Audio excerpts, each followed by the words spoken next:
Hello बच्चों, स्वागत है आपका पीडब्ल्यू के IIT jam CSIR net channel पे। तो हम लोग बच्चों डिस्कस कर रहे थे PYQ सीरीज, जिसमें हम लोग कॉन्सेप्ट भी देख रहे थे और प्रीवियस ईयर क्वेश्चन भी सॉल्व कर रहे थे। तो आज का जो टॉपिक है बच्चों वो है मेरा सैम्पलिंग डिस्ट्रीब्यूशन। आज हम लोग जो डिस्कस करेंगे बच्चों वो PYQ करेंगे हम लोग सैम्पलिंग डिस्ट्रीब्यूशन में, जो कि एक इंपॉर्टेंट टॉपिक है। जैम में यहाँ से क्वेश्चन आते ही आते हैं। पीछे हमने एस्टिमेशन के 3 पार्ट देखे। एस्टिमेशन मैंने मैक्सिमम क्वेश्चन कवर किए हैं, जैसे क्वेश्चन बन सकते हैं। बाकी आप लोग PYQ लगाते जाइए और उससे कॉन्सेप्ट सीखते जाइए। तो स्टार्ट करते हैं आज का लेक्चर।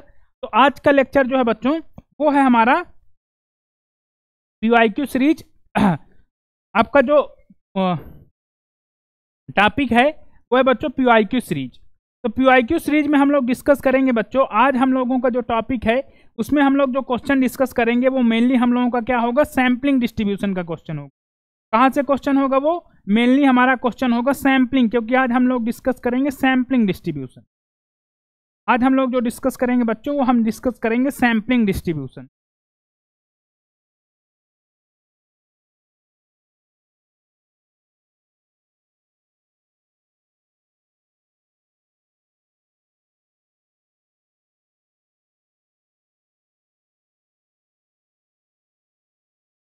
जैसे ये क्वेश्चन ले लेते हैं, सैम्पलिंग डिस्ट्रीब्यूशन का ही क्वेश्चन है, लेकिन इसमें थोड़ा सा बच्चों ये सैम्पलिंग डिस्ट्रीब्यूशन का ही क्वेश्चन है, लेकिन इसको आपको समझना है कि ये है लिमिट थ्योरम का और सैम्पलिंग डिस्ट्रीब्यूशन का यूज किया है। तो जैसे स्टार्ट करते हैं बच्चों क्वेश्चन। तो हमारा क्वेश्चन कह रहा है कि आपको फाइंड करना है limit n tends to infinite, और इंटीग्रेशन है n+√2n से इन्फिनिटी e⁻t/2 और tn/2 - 1 dt इक्वल्स। ठीक है। तो बच्चों यहां पर हम क्या करेंगे, जैसे इसको अगर मुझे सॉल्व करना है तो सबसे पहले आप लिख लीजिए कि ये कहना क्या चाह रहा है। यहां हम लोग सेंट्रल लिमिट का यूज करेंगे। पहले आप समझिए ये कहना क्या चाह रहा है। कह रहा है limit n tends to infinite, और यहां पर आपका इंटीग्रेशन, और ये कांस्टेंट को आप PDF के अंदर ले जाइए, n+√2n से इनफाइनाइट और e⁻t/2 और t⁻n/2 n/2 - 1 divide by 2⁻n/2 and gamma n/2 और ये dt। ये हमसे पूछा है। तो बच्चों ऐसा अगर मैं आपको बता दूं, अब हम इस क्वेश्चन को कैसे सॉल्व करेंगे। तो सबसे पहले बच्चों आपको ये देखना है कि ये PDF किसका है, अंदर वाला PDF किस रैंडम वेरिएबल का है। तो अगर बच्चों मैं बात करता हूं तो आप देखो सैम्पलिंग डिस्ट्रीब्यूशन में स्टार्ट करते हैं। तो पहला डिस्ट्रीब्यूशन सैम्पलिंग में क्या आता है, अगर हम लोग सैम्पलिंग डिस्ट्रीब्यूशन की बात करते हैं बच्चों, सैम्पलिंग डिस्ट्रीब्यूशन की,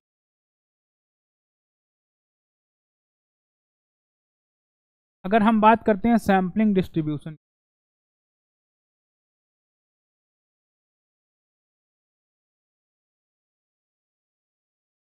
अगर मैं बात करता हूं सैम्पलिंग डिस्ट्रीब्यूशंस की, तो पहला डिस्ट्रीब्यूशन बच्चों जो आता है वो आता है काई स्क्वायर डिस्ट्रीब्यूशन। काई स्क्वायर,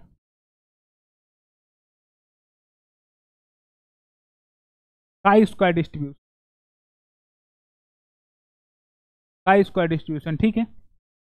तो अब बच्चों अगर मैं काई स्क्वायर की बात कर लेता हूं तो काई स्क्वायर आया कहां से, कैसे? तो बच्चों सबसे पहले मान लीजिए कि हमारा जो x है, xi है, ये मान के चलिए कि मेरा नॉर्मल म्यू कामा सिग्मा है। तो बच्चों म्यू कामा सिग्मा स्क्वायर है। ठीक है। तो यहाँ xi माइनस का म्यू अपान सिग्मा, आप ये जानते हैं क्या हो जाएगा, ये आपका नॉर्मल 0 1 हो जाएगा, नॉर्मल 0 1। तो बच्चों अगर मैं इसका स्क्वायर कर दूं xi minus mu upon sigma का होल स्क्वायर, तो ये बच्चों जो फॉलो करता है इसका डिस्ट्रीब्यूशन, ये आपका डिस्ट्रीब्यूशन होता है chi square 1 degree of, chi square with 1 degree of.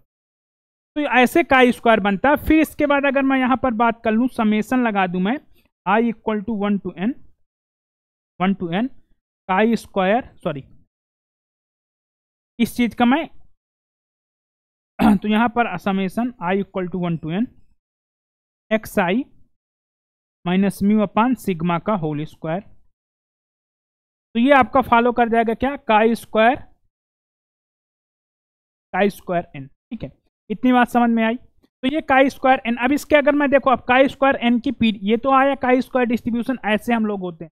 अब हम काई स्क्वायर की प्रॉपर्टी की अगर बात करते हैं तो सबसे पहले पीडीएफ लिखते हैं। मान लीजिए कि एक्स मेरा है, ये एक्स मेरा फॉलो कर रहा है काई स्क्वायर एन को। इसका अगर मैं पीडीएफ लिखूंगा एफ एक्स, तो ये होता है आपका ई के पावर माइनस का एक्स बाई टू और एक्स के power n by two minus one, और यहाँ डिवाइड में आपका गामा एन बाई टू और 2 के पावर एन बाई टू। तो ये आपका x यहां पर ग्रेटर 0, n भी आपका ग्रेटर 0, ठीक है। तो ये पीडीएफ होता है, ये पीडीएफ इक्विवेलेंट होता है, मतलब x फॉलोज काई स्क्वायर n, या फिर आप इक्विवेलेंट बोल दीजिए gamma n by to gamma 1 by two. इतनी बात क्लियर हुई होगी। दूसरा, अगर मैं इसके एमजीएफ की बात कर लूं तो ये पीडीएफ था।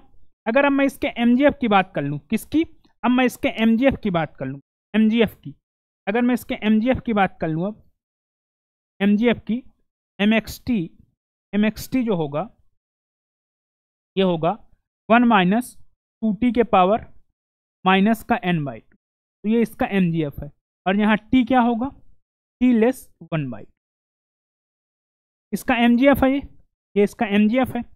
तो इसका एमजीएफ हो गया। अब अगर मैं बात कर लेता हूं तो इसके मीन की, तीसरा पॉइंट, अगर x मैं यहां कह रहा हूं कि x मेरा फॉलो कर रहा है काई स्क्वायर n को, तो इसका मीन थोड़ा देखते हैं। तो एक्सपेक्टेशन ऑफ x क्या होगा, ये n होगा। वेरिएंस ऑफ x क्या होगा, ये 2n होगा। एक्सपेक्टेशन ऑफ 1 अपॉन x क्या होगा, ये 1 अपॉन n माइनस 2 होगा। मॉड ऑफ x क्या होगा, ये n माइनस 2 होगा। और ये कब एग्जिस्ट करेगा, जब आपका n ग्रेटर 2 हो। ये भी कब एग्जिस्ट करेगा, जब आपका n। तो ये बात हो गई, ये थर्ड नंबर था, ठीक है, थर्ड था 4 5 6। तो ये सारी हमने बेसिक प्रॉपर्टी, जो बेसिक हमारे फंडामेंटल है, वो हमने लिख लिया काई स्क्वायर के, ठीक है। अब बच्चों काई स्क्वायर में एक बहुत इंपॉर्टेंट थ्योरम आती है, एक बहुत इंपॉर्टेंट थ्योरम आती है, जो थ्योरम बहुत नेसेसरी है, क्वेश्चन वहीं से बनता है, क्वेश्चन आपका वहीं से एग्जाम में बनता है। काई स्क्वायर में बहुत इंपॉर्टेंट एक थ्योरम है बच्चों, वो थ्योरम आपकी अक्सर एग्जाम में पूछी, वो थ्योरम आपकी एग्जाम में अक्सर पूछी जाती है। तो वो थ्योरम लिख लेते हैं। तो देखो समझना, थ्योरम मैंने पहले भी ये थ्योरम लिखवाया है, लेकिन फिर मैं लिखवा रहा हूं। तो बच्चों यहां पर मान के चलिए कि हमारे एक्स आई जो आई आई डी है, ये कैसे हैं, आई आई डी है, और ये फॉलो किसको कर रहे हैं, normal mu comma sigma square, normal mu comma sigma square. तो यहाँ पर हमने आपको पहले भी बताया, फिर से मैं एक बार याद दिलाना चाहूँगा। एक्स बार को अगर मैं डिफाइन करूँ तो ये मेरा जैसे डिफिनीशन होती है एक्स बार की मीन की, वैसे ही 1 अपॉन एन समेशन एक्स आई। और यहाँ पर अगर मैं एस स्क्वायर डिफाइन करूँ तो ये बच्चों क्या होता है, एस स्क्वायर ये होता है आपका 1 अपॉन एन माइनस 1 और समेशन एक्स आई माइनस एक्स बार का होल, ठीक है, ये होता है। अब यहाँ पर बच्चों अगर मैं आपसे बात करूं तो यहाँ से हमारे पास जो रिजल्ट्स आते हैं, तो पहला रिजल्ट क्या आता है, पहला रिजल्ट आता है कि x bar and s square are independent, and s square are independent, ये रिजल्ट आता है, एस स्क्वायर आर इंडिपेंडेंट, ये आपके क्या होंगे, इंडिपेंडेंट होंगे, ये इंडिपेंडेंट होंगे। दूसरा रिजल्ट की अगर मैं बात कर लूं बच्चों, दूसरे रिजल्ट की, तो यहां से एक्स बार आप जानते हैं कि एक्स बार आपका क्या फॉलो कर जाएगा, normal mu comma sigma square by N. और यहां जो अब मैं लिखने जा रहा हूं, अब मैं कलर चेंज करूंगा, ये बहुत इंपॉर्टेंट है, n minus 1 s square divide by sigma square, या फिर एस स्क्वायर की वैल्यू रख देंगे तो यहां हो जाएगा बच्चों समेशन एक्स आई माइनस एक्स बार का whole square I equal to 1 to n divide by sigma. ये बच्चों फॉलो करता है क्या, ये फॉलो करता है आपका काई स्क्वायर n माइनस 1 जी। इसके बाद अगर मैं तीसरा लिख दूं तो तीसरे में बच्चों यहां पर एक्सपेक्टेशन ऑफ एस स्क्वायर की अगर मैं बात करूं, एक्सपेक्टेशन ऑफ एस स्क्वायर की, तो ये बच्चों होगा इक्वल सिग्मा स्क्वायर के, ठीक है। ये हमेशा होगा। और वेरिएंस नॉर्मल के केस में, वेरिएंस ऑफ एस स्क्वायर की अगर मैं बात बोल दूं तो नॉर्मल के केस में वेरिएंस ऑफ एस स्क्वायर जो होता है बच्चों वो होता 2 सिग्मा के पावर 4 अपॉन n माइनस। तो ये इससे रिजल्ट आया। लेकिन याद रखना वेरिएंस ऑफ एस स्क्वायर ये नॉर्मल के केस में है। इन जनरल केस में हमने वेरिएंस ऑफ एस स्क्वायर का आपको एस्टिमेशन में बताया फार्मूला। इन जनरल कोई भी डिस्ट्रीब्यूशन, ये नॉर्मल के केस में आपका वेरिएंस ऑफ एस स्क्वायर है। लेकिन इन जनरल अगर कोई वेरिएंस ऑफ एस स्क्वायर पूछे तो मैंने आपको एस्टिमेशन वाले में बताया था 1 अपॉन n म्यू 4 माइनस का n minus 3 upon n minus 1 sigma के पावर 4। ये तो आपको इन जनरल मैंने वेरिएंस एस स्क्वायर, तो आप वहां देख लीजिएगा। तो आपका ये हो गया प्रॉपर्टी, ठीक है। अब अगर मैं प्रॉपर्टीज की बात कर लेता हूं काई स्क्वायर की, ये तो सिंपल सा उसका, अगर हम मैं काई स्क्वायर के प्रॉपर्टी की बात कर लेता हूं बच्चों, प्रॉपर्टीज की काई स्क्वायर के प्रॉपर्टीज की बात कर लेता हूं, तो पहली प्रॉपर्टी होती है बच्चों इसमें एडिटिवनेस प्रॉपर्टी। एडिटिवनेस प्रॉपर्टी समझिएगा, अगर x फॉलो कर रहा है बच्चों काई square m degree of freedom को, और y रैंडम वेरिएबल है जो फॉलो कर रहा है बच्चों काई square n degree of freedom को, और ये दोनों कैसे हैं, ये दोनों इंडिपेंडेंट हैं। क्या है, दोनों इंडिपेंडेंट हैं, दोनों इंडिपेंडेंट हैं, दोनों इंडिपेंडेंट हैं,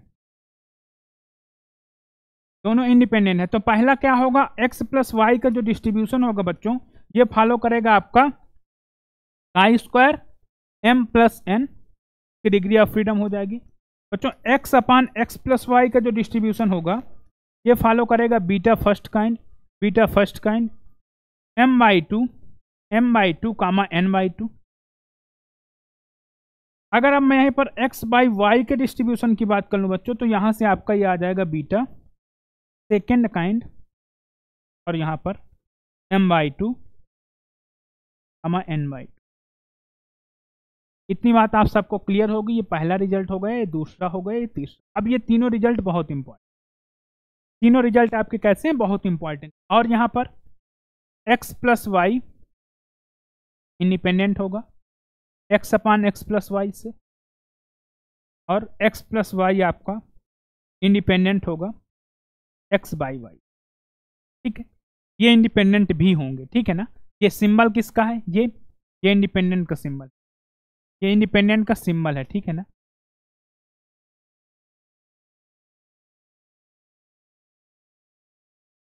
ये इंडिपेंडेंट का सिंबल। तो इतनी बात आप सबको क्लियर हुई होगी। तो ये पहला एडिटिव प्रॉपर्टी से हो गया। ऐसे ही इंडिपेंडेंट अगर n1 n2 n3 n4 nn हो जाए, ni हो जाए, तो आप समेशन कर दीजिएगा। तो ऐसे ही मतलब मान लीजिए कि पहला का स्क्वायर n है, दूसरा भी का स्क्वायर n है, ऐसे 10 हो गए तो का समेशन, अभी हम एग्जाम्पल देखेंगे तो वहां बताऊंगा कैसे है एडिटिव। तो इतना आपको का स्क्वायर में ध्यान देना है, यहीं से क्वेश्चन बनेगा। क्वेश्चन कहां से बनेगा, ये रिजल्ट से, ये 3 रिजल्ट से क्वेश्चन का स्क्वायर में बनता है मैक्सिमम। इसके बाद बच्चों ये रिजल्ट, ये जो बहुत इंपॉर्टेंट रिजल्ट है, यहां से आपका क्वेश्चन बनेगा। और क्वेश्चन आपको लगेगा कि आप कर लेंगे, लेकिन वहां अगर प्रैक्टिस नहीं करके जाएंगे तो आप कंफ्यूज हो सकते हैं। तो बनेगा यहीं से रिजल्ट, इसी रिजल्ट से क्वेश्चन आपका बनेगा। क्वेश्चन आपका जो बनेगा वो इसी रिजल्ट से बनेगा, इस रिजल्ट से और इस रिजल्ट से बनेगा। इतनी बात क्लियर हो गई, इतनी बात सबको क्लियर हो गई। ये रिजल्ट एक्चुअली में गामा पे बेस है, क्योंकि हम काई स्क्वायर को गामा बोलते हैं ना। Chi square is general case, special case of gamma का काई स्क्वायर केस है ना। तो ये रिजल्ट आपको गामा डिस्ट्रीब्यूशन में बताए गए हैं, वहीं से ये रिजल्ट बने हैं, ठीक है। अब अगर बच्चों हम इस क्वेश्चन की बात कर लें तो इस क्वेश्चन को समझिएगा। अब ये क्वेश्चन में क्या है, अगर मैं आपसे बोलूं कि मान के चलिए कि x है, एक रैंडम वेरिएबल x है जिसका fx आपके पास गिवन है, fx गिवन है, मान के चलिए fx गिवन है, मैं बोल देता हूं 2x और 0 से 1। तो बच्चों यहां पर अगर मैं आपसे बोलूं कि प्रोबेबिलिटी फाइंड करिए आप x ग्रेटर n की, ये n नहीं, n मत करिए, x ग्रेटर आप फाइंड करिए हाफ। तो आप लोग कैसे लिखते हैं, हम लोग लिखते हैं कैसे, हाफ से बड़ा मैक्सिमम उसका 1 तक जाएगा, ये 1 तक मैक्सिमम अपर लिमिट, और यहाँ fx dx। अब इसको अगर मैं और लिखूं तो, और अगर मैं लिखने जाऊंगा तो आप यहाँ पर लिख देंगे fx की वैल्यू लिख देंगे। तो इंटीग्रेशन हाफ से 1 fx की वैल्यू 2x d, यही होगा, यही आंसर आ जाएगा आपका जो कैलकुलेट कर। तो बच्चों यहाँ आप देख, ये कॉन्सेप्ट बताने का मतलब यहाँ पर देखिए, यहाँ पर अगर आप देखेंगे तो यहाँ पर जो लिखा है ये fx लिखा है, किसका, का स्क्वायर n का, एफ एक्स लिखा है किसका, यहाँ पर एक्स आपका फॉलो कर रहा है किसको, काई स्क्वायर एन को, काई स्क्वायर एन को। और लिमिट आपकी क्या है, इस वाले पॉइंट से बिगर अपर लिमिट तक। तो मैं यहाँ ऐसे लिख सकता हूँ क्या, इसको probability of capital x greater आपका एन प्लस, यहाँ लिमिट देखो एन प्लस √2n और यहाँ एक्स क्या है, जहाँ एक्स क्या है ये फॉलो कर रहा है काई स्क्वायर एन, क्योंकि ये काई स्क्वायर एन का पीडीएफ है। इतनी बात आपको क्लियर हुई। ऐसे समझना है, ऐसे ये एग्जाम्पल से आपको समझना, हम लोग ऐसे लिखते हैं ना, तो यहाँ से बात क्लियर हुई। अब बच्चों यहाँ पर हम लोग इसको सेंटर लिमिट में चेंज करेंगे, किसमें, सेंटर लिमिट, मतलब इसको स्टैंडर्ड नॉर्मल बनाओ। जब हम इसको सेंटर लिमिट चेंज करेंगे तो लिखेंगे प्रोबेबिलिटी एक्स से मीन घटाओ एक्स का मीन आप जानते हैं एन, पीछे अभी हमने बात किया काई स्क्वायर एन का मीन एन, वेरिएंस का अंडर रूट, वेरिएंस 2n होता है और वेरिएंस का अंडर रूट 2n, और ये ग्रेटर कहाँ से आएगा, n प्लस रूट में 2n माइनस का n डिवाइड बाई रूट में 2n।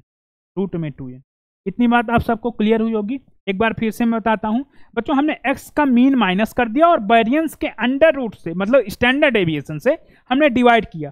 काई स्क्वायर एन का मीन वेरिएंस हमने बताया आपको। तो यहां पर बच्चों, और यहां लिमिट आप पहले लिखते जाइए, ठीक है ना, यहां लिमिट आप लिख लीजिए, लिमिट मत भूलिएगा। तो यहां लिमिट आप n टेंड्स टू इनफाइनाइट कर लीजिए, limit n tends to infinite कर लीजिए, ठीक है। अब बच्चों ये आपका z हो गया, क्यों, क्योंकि n टेंड्स इनफाइनाइट पे ये सेंटर लिमिट थ्योरम से स्टैंडर्ड नॉर्मल हो गया। और इसको कैलकुलेट करिए जरा, तो इसको जब हम सिंप्लीफाई करेंगे तो सिंप्लीफाई करने पे आपका ये आया क्या, अगर मैं सिंप्लीफाई करता हूं बच्चों, तो limit n tends to infinite और यहाँ प्रोबेबिलिटी, यहाँ था x minus n upon root n, और ये आपका बिगर है किससे, यहां देखेंगे आप तो n से n सिंप्लीफाई करिए, n से n कैंसिल, √2n से √2n कैंसिल, तो 1 आएगा, ठीक है, ग्रेटर 1 आ गया। अब by centre limit theorem, by CLT, और आपके केस में CLT बच्चों IID केस की ही है, ठीक है ना, तो आप IID केस की ही CLT पढ़ के जाइएगा। बाय CLT आपका जो ये हो जाएगा, ये क्या हो जाएगा, ये प्रोबेबिलिटी z, मतलब स्टैंडर्ड नॉर्मल हो जाएगा इसका, ये आपका नॉर्मल है, z ग्रेटर 1 मतलब 1 माइनस फाई ऑफ 1। और बच्चों अगर मैं फाई ऑफ 1 की वैल्यू बोल दूं तो ये होती है 0.8413। तो बच्चों ये आपका अप्रॉक्सीमेट आ जाएगा 0.1587, ये आंसर हो जाएगा, तो ये आंसर जहां भी होगा वो आंसर आपका टिक कर देंगे, आपका डी पार्ट आंसर, क्या डी पार्ट आपका आंसर हो, आपका डी पार्ट आंसर हो, डी पार्ट आपका आंसर। तो इतनी बात आप सबको क्लियर हुई होगी, आई होप इतनी बात आप सबको समझ में आई होगी कि काई स्क्वायर का यूज कैसे हमने यहां पर किया। तो ये बात आप सबको समझ में आया होगा, ठीक है ना, ये बात आप सबको समझ में आई होगी। अब अगर मैं आपसे बोलूं तो अगला क्वेश्चन की अगर मैं बात करता हूं बच्चों, तो ये क्वेश्चन है काई स्क्वायर के ऊपर है। कह रहा है let x1 x2 xn be IID normal 0 1 random variable, let t equal to x1 square plus x2 square plus x10 square, then, तो ऐसे क्वेश्चन बनेंगे एग्जाम में। क्वेश्चन इंपॉर्टेंट है, आधे लोग इसमें कंफ्यूज हो जाएंगे कैसे करना है। अप्रोच देखिएगा, बहुत इजी क्वेश्चन है लेकिन थोड़ा सा सेंसिटिव होकर करना है, बहुत इजी हो जाएगा। सबसे पहले आपको लिखा क्या है, कह रहा है कि xi जो है ये नॉर्मल 0 1 है, ठीक है ना। और यहां पर बात करूं तो i आपका 1 से 10 है, i आपका 1 है, 2 है, 1 ऐसे आपका 10 तक है।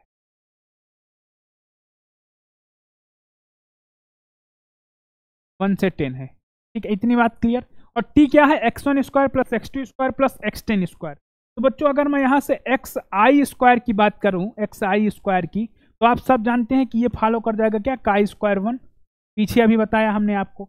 तो t की अगर मैं बात करूं तो t मेरा क्या है, summation i equal to 1 to n xi square, sorry 1 to n नहीं, 1 टू 10 है ना, 1 टू 10 xi स्क्वायर। अब बच्चों अब एडिटिव प्रॉपर्टी क्या कहती है, ये अगर ये क्या है, ये काई स्क्वायर 1 है, तो ये कितने टर्म है, 10, तो ये हो जाएगा डिस्ट्रीब्यूशन इसका काई स्क्वायर 10। इतना समझ में आया आपको, ये काई स्क्वायर 1 है, ये काई स्क्वायर 1, ये काई स्क्वायर, सारे इंडिपेंडेंट हैं आपस में, क्योंकि x1 x2 x10 इंडिपेंडेंट है, ये सारे इंडिपेंडेंट है, ये सारे इंडिपेंडेंट हैं, तो यहां आप लिख सकते हैं IID, ठीक है, IID सारे इंडिपेंडेंट हैं। तो काई स्क्वायर 10 हो गया। टी का डिस्ट्रीब्यूशन क्या आया, काई स्क्वायर 10। अब हम आपसे पूछना चाहते हैं कि एक्सपेक्टेशन 1/t। अभी हमने पीछे आपको फार्मूला बताया, अभी हमने पीछे बताया, क्या बताया कि अगर x फॉलो कर रहा काई स्क्वायर n को, अगर x फॉलो कर रहा काई स्क्वायर n को, तो expectation of 1/x, expectation of 1/x, ये हमने पीछे आपको अभी जस्ट लिखवाया n-2, तो आपका ये जस्ट हो जाएगा 1/10-2 1/8। अब अगर किसी को ये फार्मूला याद है तो बहुत सही, नहीं याद है तो जानते हैं आप क्या करेंगे, अगर नहीं याद है तो आप कैसे करेंगे, तो भी आप कर सकते हैं, लेकिन पीडीएफ आपको पता होना चाहिए। तो अब काई स्क्वायर 10 का फिर पीडीएफ लिखिए। अगर मैं पीडीएफ लिखने जाऊं एफटी का, मतलब पीडीएफ ऑफ टी, अगर मैं बोलूं आपसे पीडीएफ ऑफ टी, तो मान लीजिए कि मैं स्मॉल टी पॉइंट पे लेता हूं F of T. PDF of T अगर मैं बात करूं तो काई स्क्वायर 10 है ना, तो ई के पावर माइनस का x/2 और x के पावर n/2 - 1 मतलब 4, x के पावर 4 आएगा, ठीक है। ये डिवाइड बाई ये गामा आपका 4 आएगा और ये 2 के पावर 4 आ जाएगा, और यहाँ x आपका ग्रेटर 0। तो फिर आप क्या करेंगे, मैंने x लिख दिया है बच्चों, तो आपको x नहीं यहाँ t समझना है, ठीक है ना। तो यहाँ मैं fx की जगह, यहाँ ft की जगह fx कर देता हूँ, क्योंकि जनरली आदत लिखने की x के टर्म में ही है ना रैंडम, तो कोई दिक्कत नहीं, पीडीएफ यही आएगा, चाहे ये डमी वेरिएबल होते हैं, x लिखो, w लिखो, t लिखो, u लिखो, कुछ भी लिख दो, ये डमी वेरिएबल है, ठीक है। अगर अब हम बात करें, अब देखो ये पीडीएफ आपको पता होना चाहिए लिखना, पीडीएफ पता, फिर हमको फाइंड क्या करना बच्चों, एक्सपेक्टेशन ऑफ 1/x। तो अब इसमें गामा डिस्ट्रीब्यूशन, गामा इंटीग्रल का फार्मूला लगाओ, तो 0 से इनफाइनाइट 1/x, मतलब जैसे एक्सपेक्टेशन पीडीएफ की वैल्यू e के पावर माइनस का x और x/2 और x के पावर 4 डिवाइड बाई गामा 4 2 के पावर 4 dx। तो ये बच्चों क्या आएगा, x के पावर आपका ये ऊपर जाएगा तो x के पावर हो जाएगा 3, तो आपका ये आ जाएगा, पहले कांस्टेंट यहाँ ले लो, तो गामा 4 2 के पावर 4, और यहाँ पर आएगा इंटीग्रेशन जब हम करेंगे तो गामा 3 आएगा, गामा 3 आएगा, और आपका आएगा 2 के पावर 3।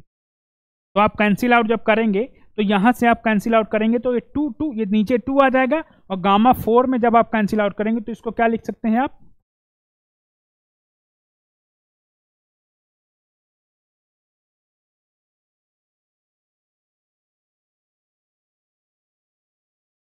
तो गामा 4 को आप लिखेंगे 3 गामा 3 इंटू 2 6 ही आ रहा है ना ये,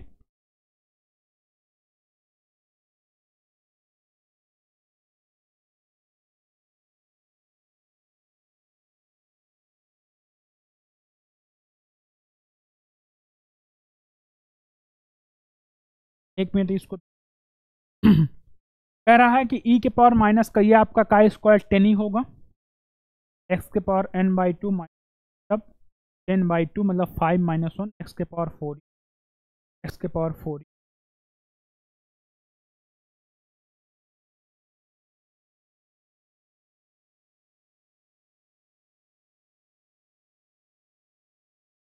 एक मिनट बच्चों, पहले हम यहाँ n के टर्म में डिफाइन करते हैं थोड़ा सा, ठीक है ना, n के टर्म में। जैसे अगर मैं लिखना चाहूँ 0 to इनफाइनाइट 1/x, अब काई स्क्वायर n वाले के टर्म में लिखते हैं ना, काई स्क्वायर n मतलब हम जनरल फाइंड कर रहे हैं, e के पावर माइनस का x/2 और x के power n/2 -1 divide by gamma n/2 and n/2 के पावर n/2 के पावर 4, सॉरी 2 के पावर n/2 के पावर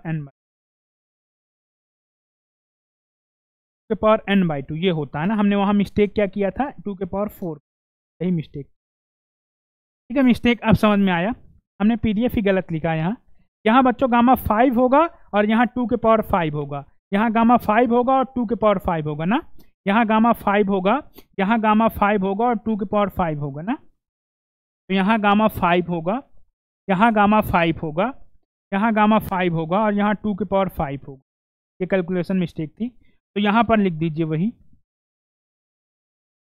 यहाँ गामा 5, यहाँ गामा 5 2 के,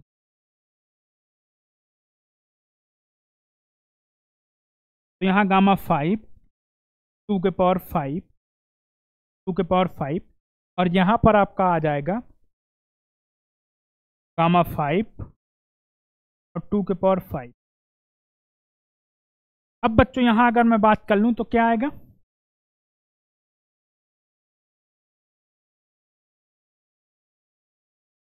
जब आप इसको सिंप्लीफाई करेंगे तो गामा 5 की वैल्यू क्या होगी, तो इसको चेंज कर लीजिए, तो 2 के पावर नीचे आएगा आपका 1/4, और फिर यहाँ पर ये इसको हम 2 फैक्टोरियल लिख सकते हैं, इसको 4 फैक्टोरियल, ठीक है 4 फैक्टोरियल। तो यहाँ पर आपका 2 फैक्टोरियल की वैल्यू 2, 4 फैक्टोरियल की वैल्यू 24 इंटू 4, ये आपका भी नहीं आ रहा, कहीं पर मिस्टेक फिर हुई है।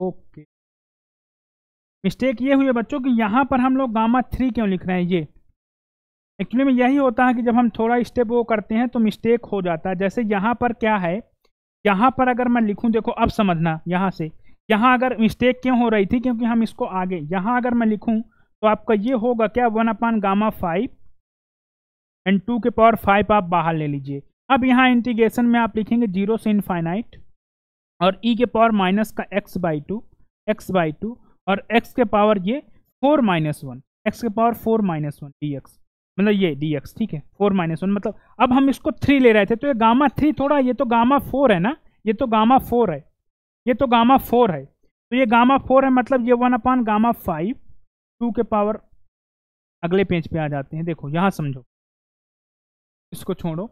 देखो बच्चों यहाँ गामा इंटीग्रेशन पहले मैं बता दूं आपको अगर नहीं पता, गामा इंटीग्रेशन क्या होता है, gamma integral 0 to infinite x के पावर n माइनस, मैं मान के चलता हूं कि आप x के पावर k-1 लीजिए, k-1 और e के पावर माइनस का a dx। अगर आपको ये फाइंड करना है बच्चों तो इसकी वैल्यू होती है आपकी gamma k divide by a के पावर k, ये होता है, ये गामा इंटीग्रेशन होता है, ये गामा इंटीग्रल होता है, ठीक है।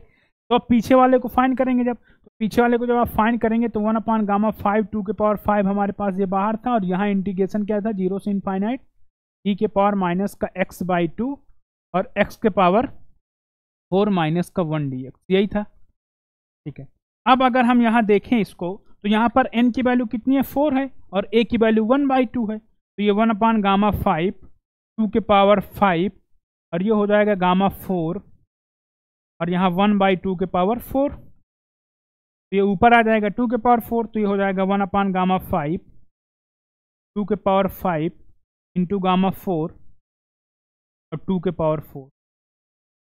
तो बच्चों ये क्या आएगा, 2 से 2 नीचे 2 आ जाएगा, गामा, अब देखो गामा n की वैल्यू गामा n+1 को मैं ऐसे भी लिख सकता हूँ, गामा n+1 को n फैक्टोरियल, या फिर बच्चों n गामा n, ठीक है ना। गामा 1/2 की वैल्यू होती है √π, याद रख लेना √π गामा 1/2 की वैल्यू, ठीक है। तो ये सब सारी चीज़ें याद रख लेना। एक फार्मूला होता है बच्चों गामा 1 - n होता है आपका पाई अप साइन n पाई, ये आप देख लीजिएगा एक बार, ठीक है, गामा n तो ये आपको छोटी छोटी चीज़ें याद रखनी है, ठीक है ना।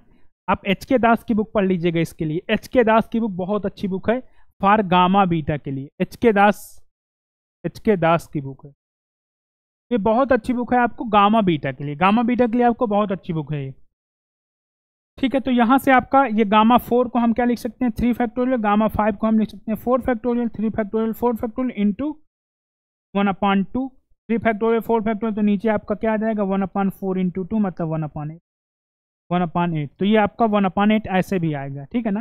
तो यहाँ जो हम कन्फ्यूजन का वो मिस्टेक कर रहे थे, वहाँ एक्चुअली में इसको हम x के पावर, यहाँ पर x के पावर 4-1, तो गामा का जो ये है ना ये 4 है, n की वैल्यू 4 है, हम गामा 3 लिख रहे थे, वो मिस्टेक।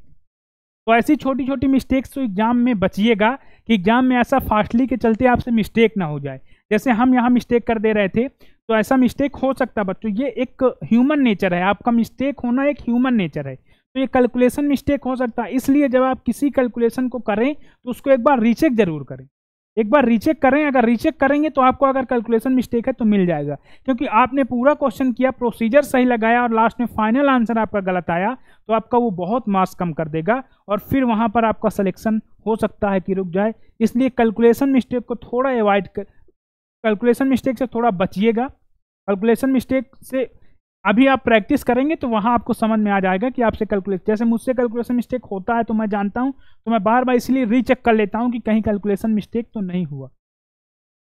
तो अगर हम बात कर लेते हैं बच्चों, तो ये हमारा काई स्क्वायर डिस्ट्रीब्यूशन का क्वेश्चन हो गया। अब अगर हम बात करते हैं बच्चों, तो हम काई स्क्वायर डिस्ट्रीब्यूशन के बाद अब आ जाते हैं बच्चों इस वाले क्वेश्चन पे। इस वाले क्वेश्चन पे अगर हम आ जाते हैं तो इस वाले क्वेश्चन को कैसे सॉल्व करते हैं, देखो कह रहा है let x1 x2 x3 x4 x5 be random sample from a normal 0 1, और w क्या है, x1 स्क्वायर है और x2 स्क्वायर, w क्या है, x1 square upon x2 square, ठीक है। तो यहां अगर मैं आपसे बात करूं w की, तो w आपका बच्चों क्या है, x1 square by x2 square plus x3 square plus x4 square plus x5 square. अब अगर मैं आपसे बात करूं बच्चों, तो यहां पर आप मुझे ये बताइए कि सबसे पहले x1 स्क्वायर क्या फॉलो करेगा। x1 स्क्वायर आप सब जानते हैं ये काई स्क्वायर 1 फॉलो कर जाएगा, क्या काई स्क्वायर, और सिमिलरली x2 स्क्वायर भी काई स्क्वायर 1, तो सारे मतलब xi स्क्वायर फॉलो कर जाएगा काई स्क्वायर 1।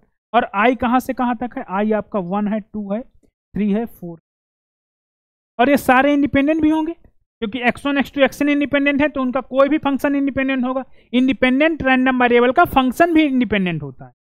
तो x1 स्क्वायर x2 स्क्वायर ये सारे इंडिपेंडेंट, मतलब आपका ये ऊपर वाला नीचे वाले सारे इंडिपेंडेंट है। तो अब मुझे ये बताइए कि ये अब एडिटिव प्रॉपर्टी लगाइए, ये चीज क्या फॉलो कर जाएगी, x1 square x3 square x4 square x5 square क्या फॉलो कर जाएगा। तो एक तरह से मैं ये बोल सकता हूँ ना, समेसन xi स्क्वायर, और i यहाँ पर बच्चों स्टार्ट है आपका 2, तो 2 से 5 में कितने नंबर, कितने टर्म है, 5 में 2 जाएगा 3 और फिर 1 ऐड करते हैं 4, तो 4 टर्म है। तो ये काई स्क्वायर क्या, ईच वन को, तो ये काई स्क्वायर 4 फॉलो कर जाएगा, क्या काई स्क्वायर 4, काई स्क्वायर 4। और ये x1 स्क्वायर आप जानते हैं, x1 स्क्वायर क्या फॉलो कर जाएगा, ये आपका काई स्क्वायर 1, ये काई स्क्वायर 1। तो बच्चों अब यहां पर समझो, अभी हमने पीछे आपको एक थ्योरम बताया, ऊपर वाला किसके इक्वल है, यहाँ आपका डिस्ट्रीब्यूशन में लिखो, यहाँ काई स्क्वायर ये 1 है और ये क्या है, काई स्क्वायर 4 है, और दोनों इंडिपेंडेंट हैं, दोनों इंडिपेंडेंट हैं, ये दोनों आपस में इंडिपेंडेंट भी हैं। मतलब इसको आप कैपिटल एक्स मानिए, इसको कैपिटल वाई, तो इसको अगर मैं कैपिटल एक्स बोल दूं, ये कैपिटल एक्स है, और इसको मैं बोल दूं ये कैपिटल वाई है, तो एक्स क्या फॉलो कर रहा है, अब देखो समझो, तो डब्ल्यू यहाँ पर आपका क्या हो गया, W capital X by capital Y, और एक्स क्या फॉलो कर रहा है, काई स्क्वायर 1, और वाई क्या फॉलो कर रहा है, काई स्क्वायर 4, और एक्स और वाई कैसे हैं, इंडिपेंडेंट है, एक्स वाई कैसे हैं, इंडिपेंडेंट है, एक्स वाई कैसे हैं, इंडिपेंडेंट, ठीक है, इंडिपेंडेंट है। तो अभी हमने आपको पीछे थ्योरम बताया, अगर मैं थ्योरम की बात कर लेता हूं तो कहां थ्योरम बताया था हमने आपको,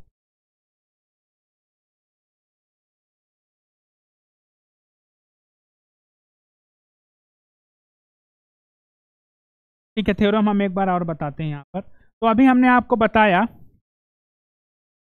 तो यहाँ पर हमने आपको क्या बताया कि ये देखो यहाँ, तो अभी हमने पीछे आपको क्या बताया कि अगर x काई स्क्वायर है, y काई स्क्वायर है, दोनों इंडिपेंडेंट है, तो x अपान वाई बीटा होता है, सेकेंड काइंड। तो यहाँ से w का डिस्ट्रीब्यूशन क्या आएगा, w किसके इक्वल है, w आपका इक्वल है x अपान वाई के, और x क्या फॉलो कर रहा है, x क्या फॉलो कर रहा है, काई स्क्वायर 1, y क्या फॉलो कर रहा है, काई स्क्वायर 4। दोनों कैसे हैं, दोनों इंडिपेंडेंट है, दोनों कैसे हैं, दोनों इंडिपेंडेंट है, दोनों कैसे हैं, दोनों इंडिपेंडेंट। तो x बाई वाई क्या फॉलो कर जाएगा, तो x बाई वाई क्या फॉलो कर जाएगा, x बाई वाई अभी हमने पीछे आपको बताया ये फॉलो करता बीटा, यहाँ लेकिन सेकेंड काइंड होता है बच्चों, ये सेकेंड काइंड, और 1/2 मतलब m/2, और यहाँ 4/2 इतना क्लियर।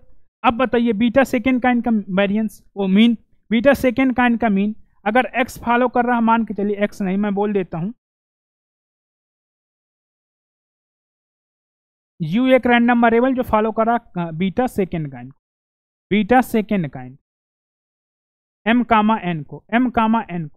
तो बीटा सेकेंड काइंड का mean expectation of u, expectation of u आपको पता होना चाहिए M upon N minus one, M upon N minus one होता है, M upon N minus one. तो आपका ये क्या आ जाएगा, ये डब्लू है, एक्सपेक्टेशन ऑफ डब्लू क्या हो जाएगा, 1/2 डिवाइड बाई 2 माइनस 1, क्योंकि ये 2 है तो ये 1/2, तो ये 1/2 अगर आंसर है तो आपका आंसर हो, 1/2 आंसर है तो हो जाएगा। 1/2 आपका कौन सा ऑप्शन है, ए पार्ट, तो ए पार्ट इसका आंसर हो, ए पार्ट इज योर आंसर बच्चों, ए पार्ट। तो आपको ये चीज़ें याद होनी चाहिए, चीज़ें अगर आपको नहीं याद होंगी आप फंस जाओगे, चीज़ें आपको नहीं याद है आप फंस जाओगे। तो ये आपको अगर पता है तो आप तुरंत कर लोगे, ये इजीली कर लोगे, ठीक है ना, ये इजीली कर लोगे।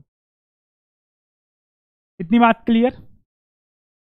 यह एग्जिस्ट कब करेगा, जब एन आपका ग्रेटर 1 हो, अदरवाइज ये नहीं एग्जिस्ट करेगा। अब आ जाते हैं बच्चों थोड़ा सा टी डिस्ट्रीब्यूशन, एफ डिस्ट्रीब्यूशन देखते हैं, इनके बीच क्या इंटर रिलेशन होते हैं।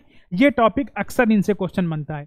तो कह रहा है देखो x1 x2 xn भी random random sample from normal μ1 comma sigma square distribution and y1 y2 are random sample from normal μ2 comma sigma square. ये दो सैंपल लिए गए हैं, दोनों इंडिपेंडेंट भी हैं क्या, two random sample are independent, ये लिखा है ना साफ साफ, two random sample of independent are independent. X bar define किया है, X bar is equal to 1 upon N summation I equal to 1 to N X I. W define किया है रूट के अंदर M N X bar minus का म्यू1 and summation I equal to 1 to M Y I minus का mu का whole. फिर पूछा डब्ल्यू एंड डब्ल्यू स्क्वायर, दो डिस्ट्रीब्यूशन। तो अब हम लिख लेते हैं, पहले चीजें लिख लो, ऐसे केस में चीजें लिख लिया करो, क्वेश्चन बहुत इजी होते हैं, कंफ्यूजन में नहीं जाना, नहीं गलत हो जाए, इसलिए पहले लिखो। कह रहा कि x1 x2 तो ऑन आपका xn ये फॉलो कर रहा बच्चों IID, मतलब फॉलो कर रहा normal μ1 comma sigma square, μ1 comma sigma square, ठीक है। अब अगर मैं बात कर लूं तो y1 y2 yn, y1 y2 ym ये फॉलो कर रहा बच्चों normal μ2 comma sigma square. Mean दोनों का, वेरिएंस दोनों का सेम, वेरिएंस दोनों का सेम है, वेरिएंस आपके दोनों के सेम है, रैंडम सैंपल है मतलब IID है, और आपस में ये दोनों इंडिपेंडेंट है, और ये तो इंडिपेंडेंट x1 x2 xn ये सारे IID है, ये रैंडम सैंपल है। तो रैंडम सैंपल हमेशा IID होता है बच्चों, रैंडम सैंपल हमेशा IID होता है। रैंडम सैंपल की डिफिनीशन ही होती है कि वो IID होता है, मतलब एक ही पॉपुलेशन जो होती है वो एक ही डिस्ट्रीब्यूशन से होती है और सारे आपस में इंडिपेंडेंट होते हैं। और ये दोनों आपस में कैसे हैं, ये दोनों आपस में कैसे हैं, ये दोनों आपस में भी इंडिपेंडेंट है, ये दोनों आपस में भी इंडिपेंडेंट, ये दोनों आपस में भी इंडिपेंडेंट। इतनी बात क्लियर, यहाँ पहले समझो। अब बच्चों यहाँ पर उसने दो चीज डिफाइन किया है। अब मैं यहाँ पर आपसे पूछूं तो सबसे पहले आप मुझे बताइए कि एक्स बार अगर मैं डिफाइन करूं 1 upon N summation I equal to 1 to N X I, तो एक्स बार का डिस्ट्रीब्यूशन, एक्स बार का डिस्ट्रीब्यूशन 1 बाई मैं बताऊंगा। एक्स बार का डिस्ट्रीब्यूशन आप तुरंत बोलेंगे कि एक्स बार तो नॉर्मल फॉलो करेगा, नॉर्मल। मीन क्या होगा, मीन वही होगा जो μ1 है। वेरिएंस क्या होगा, सिग्मा स्क्वायर है, कितने टर्म है, n टर्म है, डिवाइड कर दो n, sigma square by n, कितने टर्म है, n टर्म, n से डिवाइड कर दो। अब बच्चों अगर मैं आपसे बोलूं तो एक्स बार, ठीक है। अब इसको अब मैं आपसे बोलूं तो यहाँ μ1 है, ठीक है, ये μ1 है, तो एक्स बार माइनस का μ1 upon sigma upon root n, ये नॉर्मल 0 1, ये नॉर्मल 0 1, ये नॉर्मल 0 1, नॉर्मल 0 1। इतनी बात clear, normal 0 1, normal 0 1, standard normal variate हमने बना ली, ठीक है। अब अगर बच्चों मैं आपसे बोलूं तो यहां से अगर मैं पूछूं आपसे कि समेशन का वाई आई माइनस का म्यू का होल स्क्वायर, μ2 का होल स्क्वायर, वाई आई माइनस का μ2 का whole square divide by sigma square I equal to 1 to m, i equal to 1, ये क्या फॉलो करेगा। तो आपको तुरंत याद आनी चाहिए कौन सी थ्योरम, अभी हमने बताया कौन सी theorem, n-1 S square upon sigma square. अभी हमने जस्ट पीछे आपको थ्योरम लिखाया, अभी हमने जस्ट पीछे आपको थ्योरम लिखाया, वो थ्योरम मतलब बहुत ऊपर हो गई होगी, देखते हैं पहले। ठीक है, देखो यहाँ देखो, यहाँ देखो, अब देखो ये थ्योरम मैंने लिखवाया, तो यहाँ अगर y1 y2 y हो जाए तो कोई प्रॉब्लम नहीं। ये थ्योरम पे फोकस करिएगा, फोकस ऑन दिस थ्योरम। देखो यहाँ क्या लिखा, समेसन एक्स आई माइन, मैं यहाँ वाई आई वाई बार का, वाई आई माइनस का, अच्छा अच्छा अच्छा, ओके बेटा सेकेंड, वहाँ मीन माइनस नहीं है, मतलब सैंपल मीन नहीं, मीन तो काई स्क्वायर होगा। ये बात बच्चों समझ लेना, तो हमने वो थोड़ा सा कंफ्यूजन, मतलब हमने देखा नहीं, यहाँ म्यू था ना, यहाँ म्यू है। बच्चों ये बात समझ लेना, अगर यहाँ कहीं म्यू कभी माइनस होता है ना तो ये काई स्क्वायर ही होगा। ये काई स्क्वायर क्या होगा, ये अभी ये काई स्क्वायर की डेफिनेशन ही है ना, तो ये काई स्क्वायर क्या होगा, काई स्क्वायर ये जितने हैं m, ये m-1 नहीं होगा, ये m ही होगा। बात आप मेरी समझ पा रहे होंगे, नहीं समझ पा रहे हैं तो मैं दूसरा लिखता हूं। दूसरा अगर मैं आपसे ये बोलूं क्या, i equal to 1 to n Y I minus Y bar का square divide by sigma square. इन दोनों में डिफरेंस बहुत केयरफुली समझिएगा। ये का स्क्वायर क्या होगा, m-1। याद रखना यहां म्यू2 है, मतलब इसका मीन माइनस हो रहा है, यहां सैंपल मीन माइनस हो रहा है, तो सैंपल मीन में m-1 होता है। अगर यहां मीन माइनस हो रहा है तो m होगा, जितने नंबर हैं ये m तक ले जाओ, तो i इक्वल टू m। तो इन दोनों में डिफरेंस बहुत केयरफुली समझना। तो ये आपका क्या होगा, का स्क्वायर m होगा, ना कि ये का स्क्वायर m-1, ये वाला म्यू2 है ना माइनस, और ये नीचे वाला आप समझ ही रहे होंगे, यहाँ y बार है, ये y बार है, तो m-1 हो, ठीक है। अब आप यहां से लिख लीजिए W आपका जो डिफाइन है वैसे लिख लीजिए। तो W जो बच्चों डिफाइन है, और बच्चों यहां से अगर मैं एक चीज और पूछूं, तो यहां से आप देख रहे होंगे कि आपका इंडिपेंडेंट का केस अगर मैं बोलूं तो x बार इंडिपेंडेंट होगा किससे, समेसन का वाई आई माइनस का म्यू2 का whole square, i equal to 1 to m, i equal to 1 to m। ये आप समझ रहे हैं क्यों इंडिपेंडेंट होंगे, क्यों, क्योंकि y और x इंडिपेंडेंट है, तो कोई भी फंक्शन इंडिपेंडेंट रैंडम वेरिएबल का लीजिए इंडिपेंडेंट होते हैं। इंडिपेंडेंट रैंडम वेरिएबल का कोई भी फंक्शन लीजिए इंडिपेंडेंट, ये इंडिपेंडेंट का सिंबल है बच्चों। इंडिपेंडेंट का कोई भी रैंडम वेरिएबल लीजिए, इंडिपेंडेंट रैंडम वेरिएबल का कोई भी फंक्शन वो इंडिपेंडेंट होगा। तो x बार यहां मैं माइनस का म्यू1 भी कर दूं तो भी इंडिपेंडेंट, तो दोनों आपस में इंडिपेंडेंट होंगे। तो पहले w को समझो, w, तो w आपका है क्या, W है आपका रूट के अंदर mn, रूट के अंदर mn, और ये x बार, ये पेन क्लियर दिख रहा है, चेंज कर लेते हैं क्योंकि ये पेन मुझे लग रहा है क्लियर दिख नहीं रहा हो। तो W आपका जो है, W लिख देता हूं मैं यहाँ, W आपका रूट के अंदर mn, और यहाँ x बार माइनस का म्यू1, डिवाइड में आपका क्या है, अंडर रूट में summation i equal to 1 to m y I minus का म्यू2 का स्क्वायर। ये है बच्चों, इतनी बात क्लियर। अब देखो हम अपने पीछे वाले रिजल्ट से आते, पीछे वाले से, तो पीछे वाले में अगर मैं यहाँ पर x बार माइनस का म्यू1 डिवाइड बाई यहाँ सिग्मा अपान रूट n करूं, और नीचे यही चीज कर दूं मैं, क्या कर दूं, अंडर रूट में summation i equal to 1 to m y I minus का म्यू2 का स्क्वायर, और यहां पर बच्चों मैं आपका डिवाइड कर दूं सिग्मा अपान रूट। कोई प्रॉब्लम, सिग्मा से सिग्मा कैंसिल, अब ये रूट m और n नीचे आ जाएगा, मतलब ऊपर चला जाएगा ना, तो बात तो वही हो गई ना। अगर अब मैं नीचे वाले को लिखूं, इतनी बात आपको समझ आ, नीचे वाले को अगर मैं लिखना चाहूं तो बात आपकी नीचे वाली क्या हो गई, समेसन ये आपका क्या हो गया, ये हो गया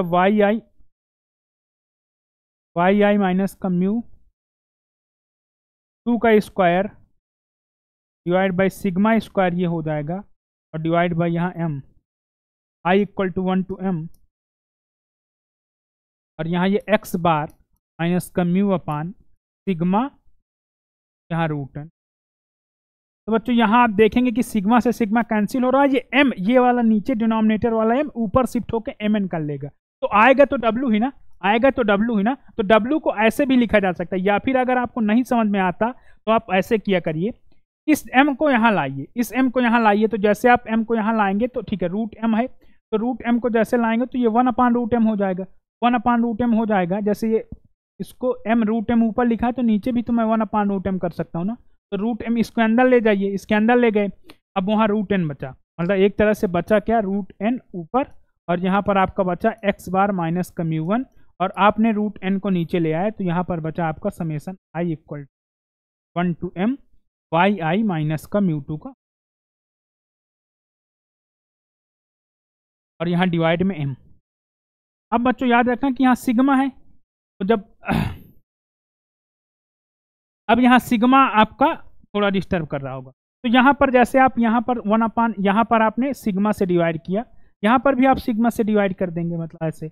अब ये सिग्मा अंदर जाके सिग्मा स्क्वायर बन जाएगा, तो यहाँ पर मैं अगर इसको हटा दूं, यहाँ से हटा के अंदर मैं लिख दूं यहाँ सिग्मा स्क्वायर आई आई माइनस, यहाँ मैं लिख दूं सिग्मा, कोई फर्क नहीं, क्योंकि यहाँ से जब आप बाहर लाएंगे तो आपका सिग्मा आ जाएगा बाहर, ठीक है ना। तो बात वही आएगी। अब बच्चों थोड़ा सा टी डिस्ट्रीब्यूशन समझ लीजिए, क्या, टी डिस्ट्रीब्यूशन। तो इतनी बात आपको समझ में आई। अब बच्चों टी डिस्ट्रीब्यूशन समझ लीजिएगा, ये बहुत इंपॉर्टेंट डिस्ट्रीब्यूशन है, ये भी, इससे अक्सर क्वेश्चन आपके एग्जाम में बनेंगे। टी डिस्ट्रीब्यूशन से अक्सर क्वेश्चन आपके एग्जाम में बने। देखो टी डिस्ट्रीब्यूशन की जो मैं डिफिनीशन की अगर बात करूं, अगर मैं टी डिस्ट्रीब्यूशन के बच्चों डिफिनीशन की बात करूं, किसकी डिफिनीशन की, अगर मैं डिफिनीशन की बात करूं टी डिस्ट्रीब्यूशन की अगर मैं डिफिनीशन की बात करूं, तो ये मान के चलिए कि आपका x एक रैंडम वेरिएबल है जो फॉलो कर रहा है टी एम को, m डिग्री ऑफ फ्रीडम। तो इसका मतलब ये है कि एक रैंडम वेरिएबल मान के चलिए कि z है जो कि फॉलो कर रहा है किसको, नॉर्मल 0 1 को, और एक रैंडम वेरिएबल बच्चों आपका y है जो फॉलो कर रहा है chi² m को। तो जो x होता है ये इक्वल इन डिस्ट्रीब्यूशन किसके होगा, x जो आपका डिफाइन होता है ये इक्वल होता है z/√m chi² m/m। मतलब आपका ये नीचे chi² होना चाहिए, ऊपर z नॉर्मल होना चाहिए, ये आपका क्या होना चाहिए, नॉर्मल। तो ये नॉर्मल होना चाहिए, मतलब एक तरह से 1 मिनट में लिखा कि z/√y/m y/m। अब मतलब अगर मैं डिस्ट्रीब्यूशन में लिखूं, ऊपर आपका स्टैंडर्ड नॉर्मल ले जाओ, बनाओ ऊपर हमेशा स्टैंडर्ड नॉर्मल, और नीचे हमेशा chi², और जितनी डिग्री ऑफ फ्रीडम इस chi² की हो उतनी ही डिग्री ऑफ फ्रीडम से नीचे डिवाइड भी होना चाहिए। मतलब अगर ये 3 है तो ये 3 है तो ये भी 3, अगर ये 4 है तो ये भी 4 होना चाहिए। तो ये टी डिस्ट्रीब्यूशन की डिफिनीशन होती है, क्या होती है, ये टी डिस्ट्रीब्यूशन की आपकी डिफिनीशन है, ठीक है, ये टी डिस्ट्रीब्यूशन की आपकी डिफिनीशन है। इतनी बात आप सबको क्लियर होगी, ये टी डिस्ट्रीब्यूशन की डिफिनीशन है, इतनी बात आप सबको क्लियर है, ये टी डिस्ट्रीब्यूशन की डिफिनीशन। अब बच्चों अगर मैं देख लूं तो मेरा टी जो होता है ये 0 के अबाउट सिमेट्रिक होता है, 0 के अबाउट सिमेट्रिक होता है टी डिस्ट्रीब्यूशन। तो x इक्वल इन डिस्ट्रीब्यूशन होता है बच्चों -x की। प्रॉपर्टी की बात करूं तो ये मतलब symmetric about 0, symmetric about 0, symmetric about 0।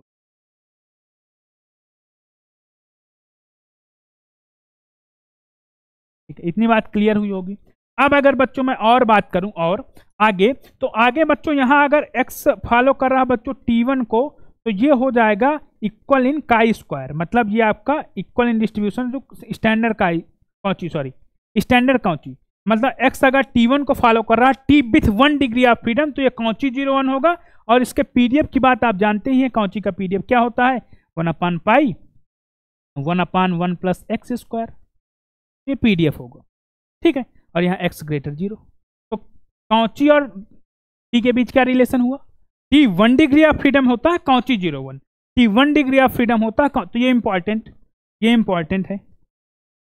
तो बच्चों एक्सपेक्टेशन x नहीं एग्जिस्ट करता t के केस में, क्यों, क्योंकि t1 कौची हो जाएगा तो expectation x does not exist. तो यहां समझ लीजिएगा t1 equal in distribution to Cauchy 0 1, Cauchy standard Cauchy, ठीक है ना, कौची 0 1,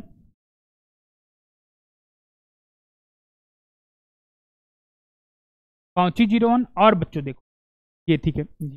इसके बाद अगर मैं आपसे बोलूं तो एक्सपेक्टेशन ऑफ x जो नहीं एग्जिस्ट करता, ये नहीं एग्जिस्ट करता, ये डज नॉट एग्जिस्ट, ये डज नॉट एग्जिस्ट, ठीक है ना, ये डज नॉट एग्जिस्ट हो। बाकी ऑड आर्डर मोमेंट 0 होंगे, बाकी ऑड आर्डर मोमेंट 0 होंगे, बाकी ऑड आर्डर मोमेंट 0 होंगे बच्चों। बाकी ऑड आर्डर मोमेंट, अगर मैं बाकी ऑड आर्डर मोमेंट की बात करूं तो एक्सपेक्टेशन x के पावर r, और r यहाँ पर आपका ये 0 होगा, और r यहाँ पर अगर है 3 है, 5 है, 7 है, तो ऑन ऑड आर्डर, तो ये 0 होगा। ठीक है, वेरिएंस ऑफ x की बात कर लूं तो ये n/n-2, n-2, इतनी बात क्लियर, n/n-2, तो n ग्रेटर 2 होगा जब ही एग्जिस्ट करेगा variance. n tends to infinite पे कहाँ जाएगा, n टेंड्स टू इनफाइनाइट पे, limit n tends to infinite पे, limit n tends to infinite पे बच्चों आपका ये डायरेक्ट कहाँ जाएगा, f ऑफ x, ये या फिर tn, या फिर आप लिख दीजिए tm, ये हो जाएगा, कन्वर्ट हो जाएगा इन डिस्ट्रीब्यूशन नॉर्मल z, मतलब स्टैंडर्ड नॉर्मल। इतनी बात क्लियर हुई होगी। तो ये छोटे छोटे पॉइंट हैं, लिख लेना है आपको, ठीक है ना। ये छोटे छोटे, इनसे क्वेश्चन बनेंगे, क्वेश्चन आपके एग्जाम में इनसे बनेंगे। अब यहां पर एक चीज और समझ लीजिएगा, मैं मान के चल रहा हूं कि x एक रैंडम वेरिएबल बच्चों जो टी एम को फॉलो कर रहा है, m डिग्री ऑफ फ्रीडम, या n लिख लीजिए आप, T n degree of freedom को फॉलो। तो बच्चों अगर मैं आपसे डिस्ट्रीब्यूशन पूछूं, अगर मैं आपसे डिस्ट्रीब्यूशन पूछूं, किसका डिस्ट्रीब्यूशन पूछूं मैं आपसे, 1/1 प्लस एक्स स्क्वायर का डिस्ट्रीब्यूशन पूछूं, तो आप इसका डिस्ट्रीब्यूशन क्या होगा, इसका डिस्ट्रीब्यूशन क्या होगा, इसका डिस्ट्रीब्यूशन क्या होगा, तो आप क्या बोलेंगे, आप बोलेंगे कि सर इसका अगर आपको फाइंड करना ये होगा, तो बच्चों मैं डायरेक्ट अगर लिखना चाहूं तो लिख दूंगा बीटा फर्स्ट काइंड n/2, 1/2। लेकिन आप इसको करेंगे कैसे, ये इंपॉर्टेंट, मेरा जो पर्पज है बताने का, आप इसको कैसे सॉल्व करेंगे ये इंपॉर्टेंट। तो यहां समझिएगा, देखो अब यहां पर x आपका है, ठीक है, तो अगर मैं x की बात करूं तो x को मैं कैसे लिख सकता हूं, x को मैं लिख सकता हूं ना z/रूट के अंदर y/n, और y आपका का स्क्वायर, ये y/n, तो आप z को ये लिख दीजिए, सॉरी x को लिख दीजिए ऐसा। तो जब आप x को ऐसा लिख देंगे तो ये 1 प्लस z/रूट y/n स्क्वायर हो जाएगा। जब आप थोड़ा इसको सिंप्लीफाई करेंगे तो n ऊपर चला जाएगा, और फिर यहाँ तो आपका ये आएगा ओवरऑल 1, नीचे हो जाएगा आपका y/n, और ऊपर z स्क्वायर ना, तो ये नीचे कर लेते हैं 1 plus z square divide by y square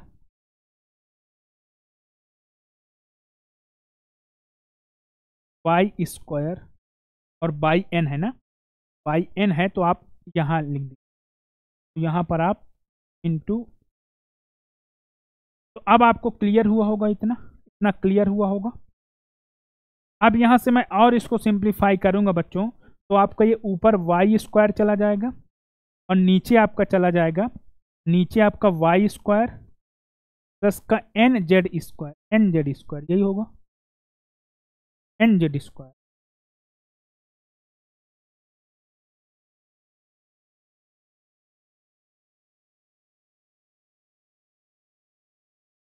nz square,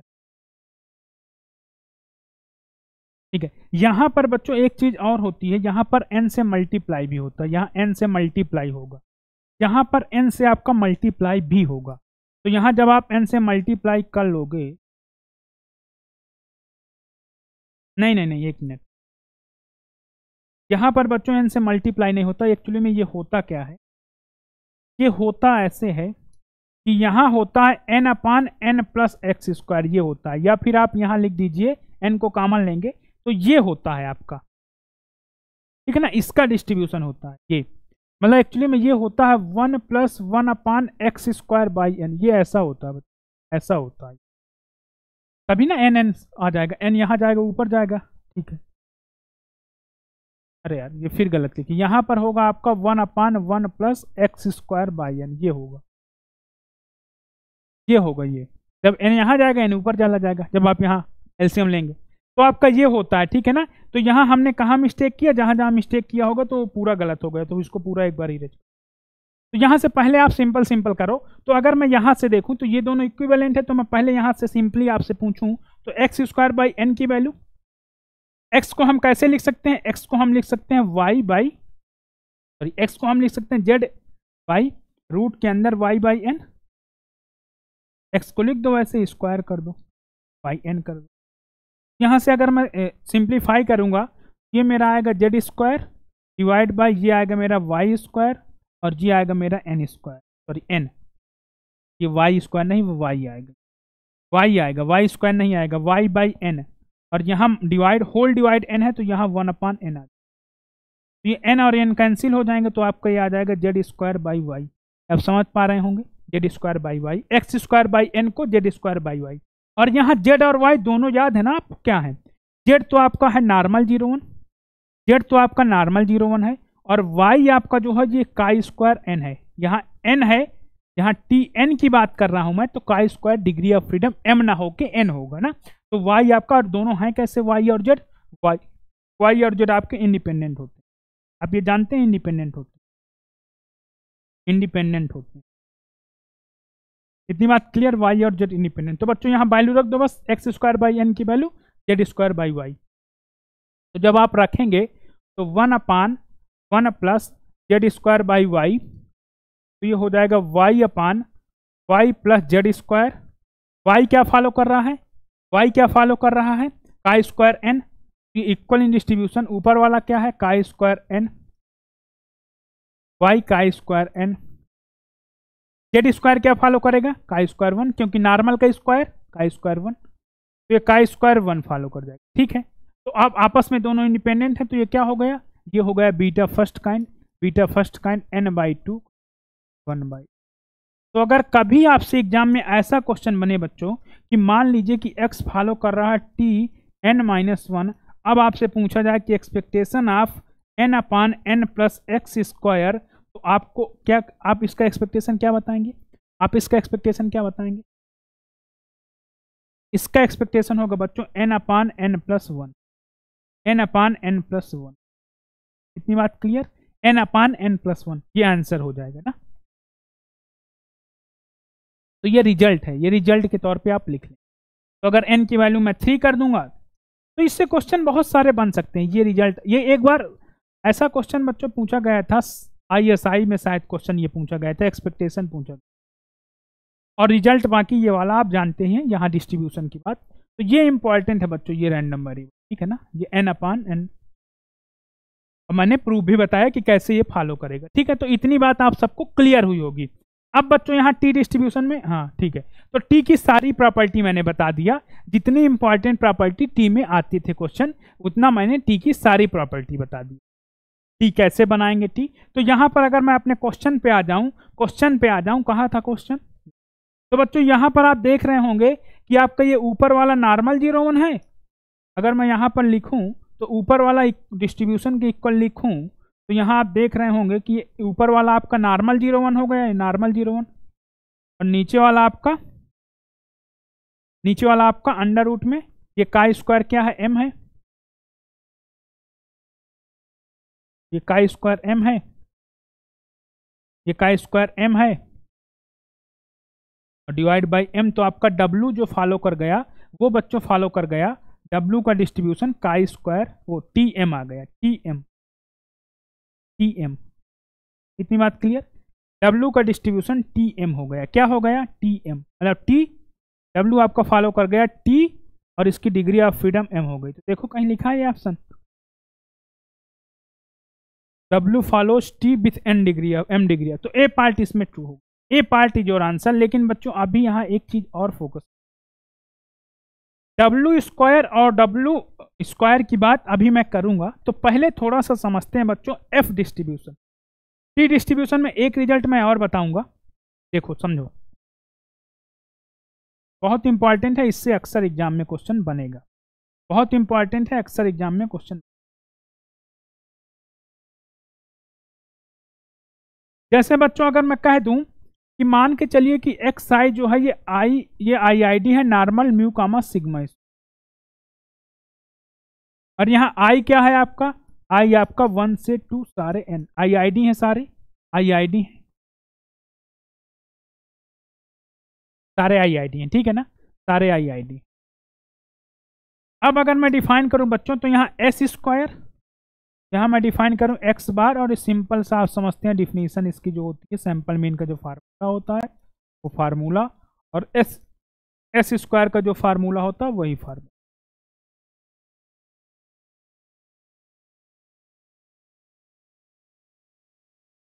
ठीक है, आई इक्वल टू 1।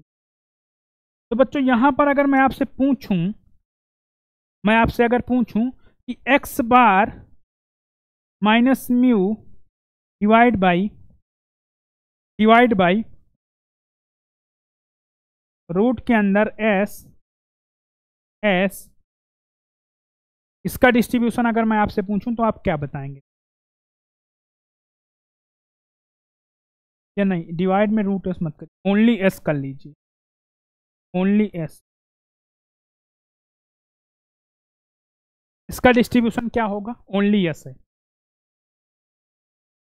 आप बोलेंगे इसका डिस्ट्रीब्यूशन होगा सर, इसका डिस्ट्रीब्यूशन होगा, एक मिनट, यहां पर आपका रूट एन होगा, क्या होगा यहाँ रूट एन, हाँ ये root N X bar minus mu अपान एस, ये बच्चों फॉलो करेगा टी डिस्ट्रीब्यूशन, कलर चेंज कर लेते, टी डिस्ट्रीब्यूशन, ये फॉलो करता है T distribution n minus 1 degree of freedom. ये n minus 1 degree of freedom कहां से आई? इस s की बताइए मुझे, s का डिस्ट्रीब्यूशन क्या होगा? काई स्क्वायर n होगा, s स्क्वायर मतलब s में काई स्क्वायर n होगा ना, n माइनस 1 सिग्मा उग्मा डिवाइड करके, मतलब एक तरह से अगर मैं ऊपर नॉर्मल 0 1 बनाऊंगा, नीचे काई स्क्वायर बनाऊंगा, तो काई स्क्वायर n माइनस 1 ही होगा, इसीलिए n माइनस 1। तो ये इंपॉर्टेंट है, ठीक है ना, ये इंपॉर्टेंट रिजल्ट है, इससे क्वेश्चन आपका एग्जाम में बनेगा ही बनेगा, इंपॉर्टेंट रिजल्ट है, क्वेश्चन बनेगा इससे, याद रख लेना। ये हो गया टी डिस्ट्रीब्यूशन। जहां तक मेरे अकॉर्डिंग टी डिस्ट्रीब्यूशन की थ्योरी मैंने अपने अकॉर्डिंग कंप्लीट कर ली। अब अगर बच्चों मैं बात करूं तो मैं बात करता हूं आपसे एफ डिस्ट्रीब्यूशन की, किसकी? एफ डिस्ट्रीब्यूशन की। तो एफ डिस्ट्रीब्यूशन भी समझ लो, एफ डिस्ट्रीब्यूशन भी समझ लो।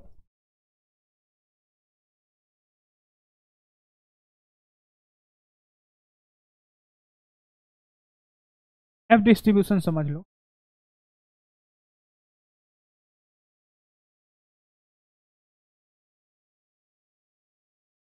एफ डिस्ट्रीब्यूशन की अगर बच्चों में बात करूं तो एफ डिस्ट्रीब्यूशन कैसे बना है, कैसे आता है, पहले ये समझो।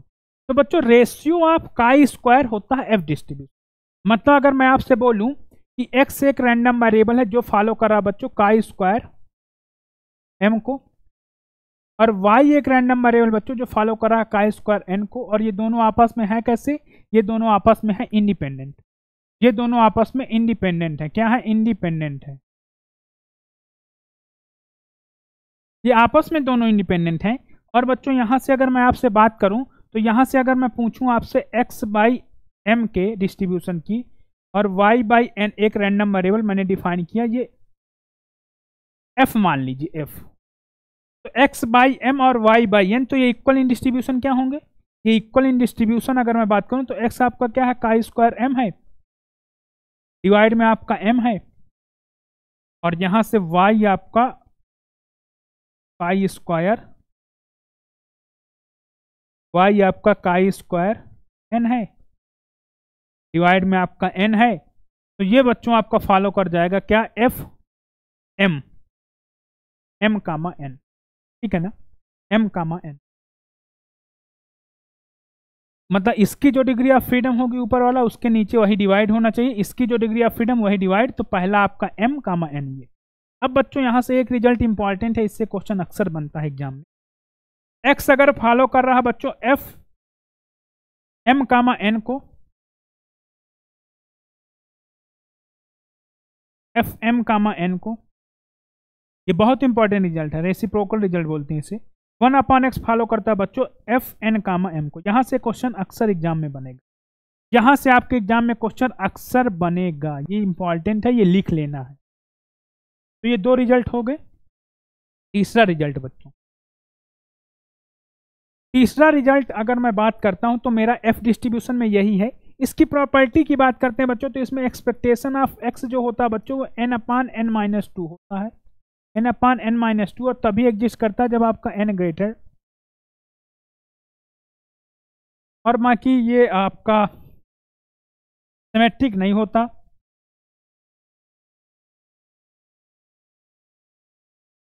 और हाँ ठीक है, और एक इंपॉर्टेंट,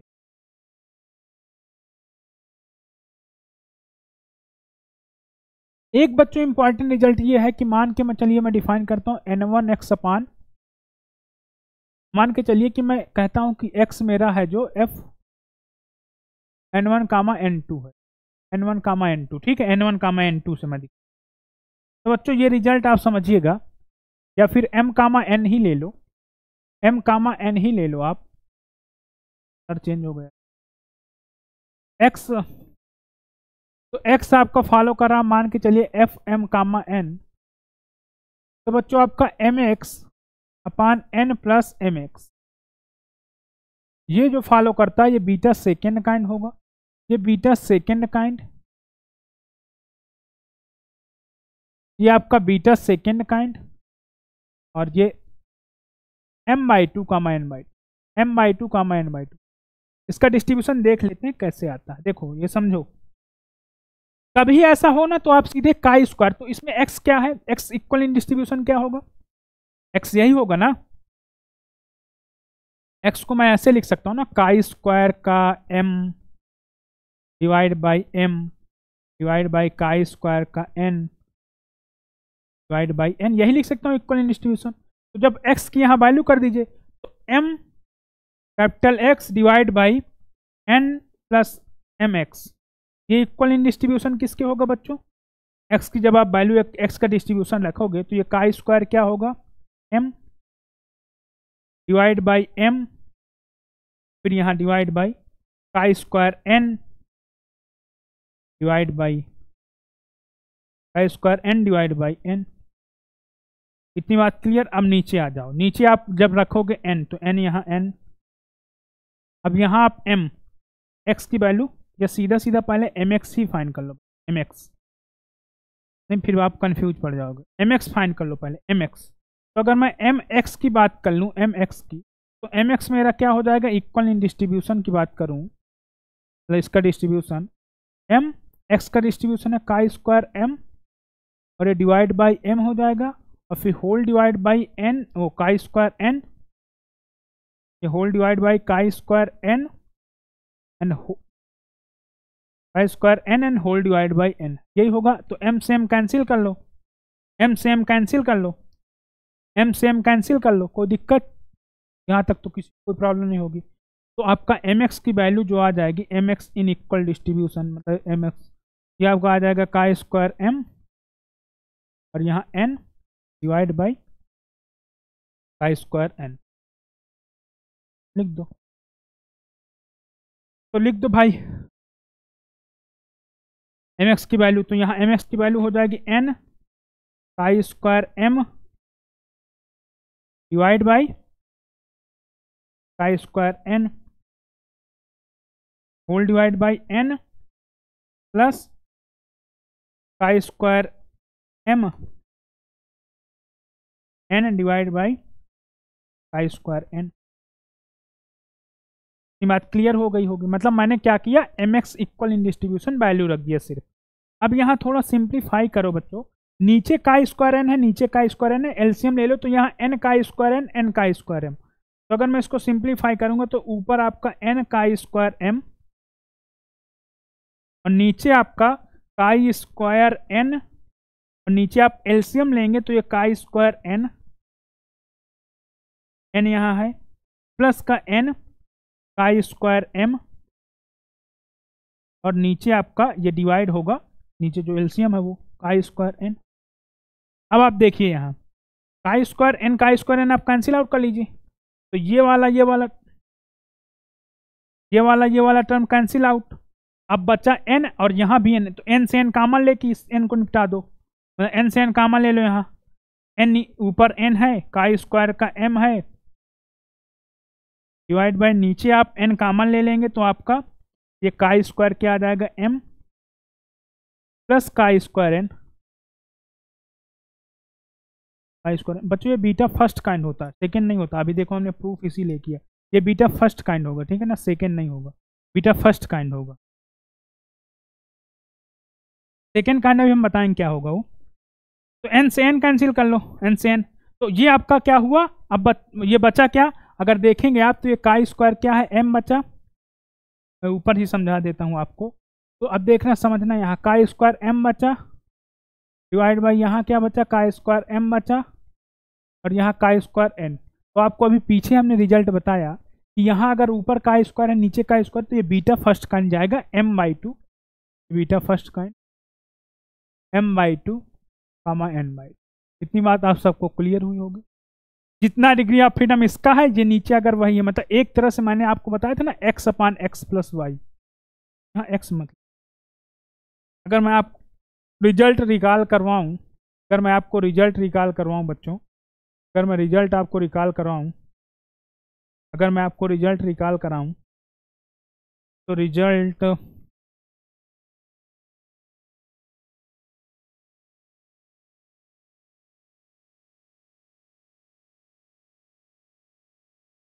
ये वाला रिजल्ट देखिए, ये वाला, तो यहाँ देखिए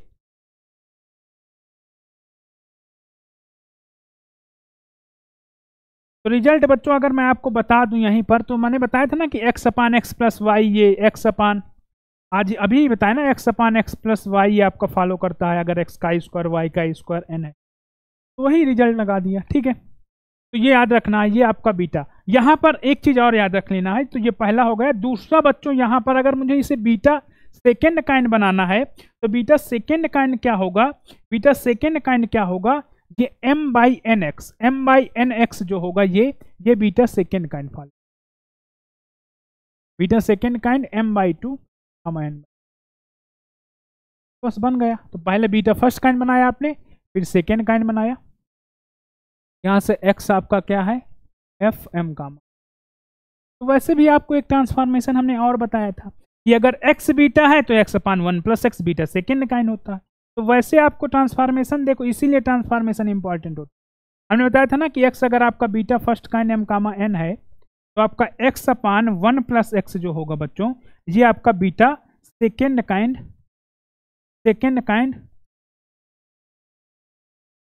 नहीं ये रिजल्ट उल्टा।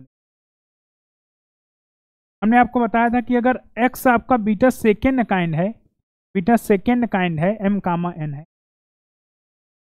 तो x अपान एक्स वन प्लस एक्स, ये बच्चों आपका बीटा फर्स्ट काइंड m कामा n हो जाए। तो वही रिजल्ट लगा के यहाँ से भी देख सकते हो, यहाँ से भी देख सकते हो। ये आपका अगर बीटा सेकेंड काइंड है, तो यहाँ x मतलब x मतलब m upon n x divide by one plus m x upon n, ये क्या फॉलो कर जाएगा, beta second beta first kind. Parameter में तो चेंज होगा नहीं, m by two comma n by two, m by two comma n by two. तो यहाँ आप देखेंगे तो एम एक्स एलसीएम ले लीजिए, n प्लस एम, यही तो हमने पीछे प्रूव किया ना, अभी यही हमने पीछे प्रूव। तो ऐसे भी सोच सकते, देखो एक क्वेश्चन को स्टैटिस्टिक्स में करने के कई तरीके होते हैं बच्चों, एक क्वेश्चन को स्टैटिस्टिक्स में करने के कई तरीके होते हैं, इसलिए आप ये नहीं कह सकते कि वो तरीका गलत है। अगर उसने कॉन्सेप्ट सही लगाया है तो तरीके कई हो सकते हैं, तो ये भी एक कॉन्सेप्ट है, तो यहाँ से भी आप नोट डाउन कर सकते हैं। तो ये इसी के बेसिस में हम लोग क्या लिखते हैं बच्चों, इसी के बेसिस में हम लोग इसका पीडीएफ लिखते हैं। एफ का अगर पीडीएफ नहीं पता है तो आप इस रैंडम वेरिएबल का पीडीएफ लिख लेंगे वाई का, तो यहां से एक्स का निकाल सकते हैं ट्रांसफॉर्मेशन लगा के, एक्स का निकाल सकते हैं ट्रांसफॉर्मेशन लगा के। इतनी बात तो आप सबको क्लियर हुई, इतनी बात आप सबको क्लियर होगी। अगर मैं इसके पीडीएफ की बात करूं एफ के, तो देखिए पीडीएफ लिखना बहुत ईजी है। एक्स मान लीजिए मैं एक्स पॉइंट लेता हूं, तो एम बाई एन और m बाई एन एक्स के power m by two minus one, नीचे बीटा सेकेंड काइंड, या बीटा मतलब बीटा तो फंक्शन वही होगा ना, m by two comma n by two, one plus m by N X के पावर m प्लस n। तो ये इसका पीडीएफ हो गया। तो पीडीएफ लिखना भी इजी है बच्चों, तो आपको चीजें ऐसे समझनी है, ये पीडीएफ है।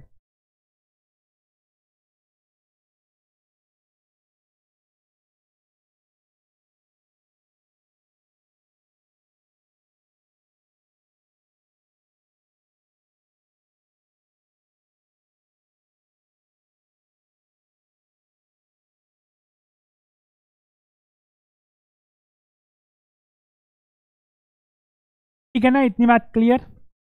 इसका पीडीएफ है। ऐसे ही आप टी का भी पीडीएफ लिख सकते हैं, जैसे मैंने एफ का लिखा।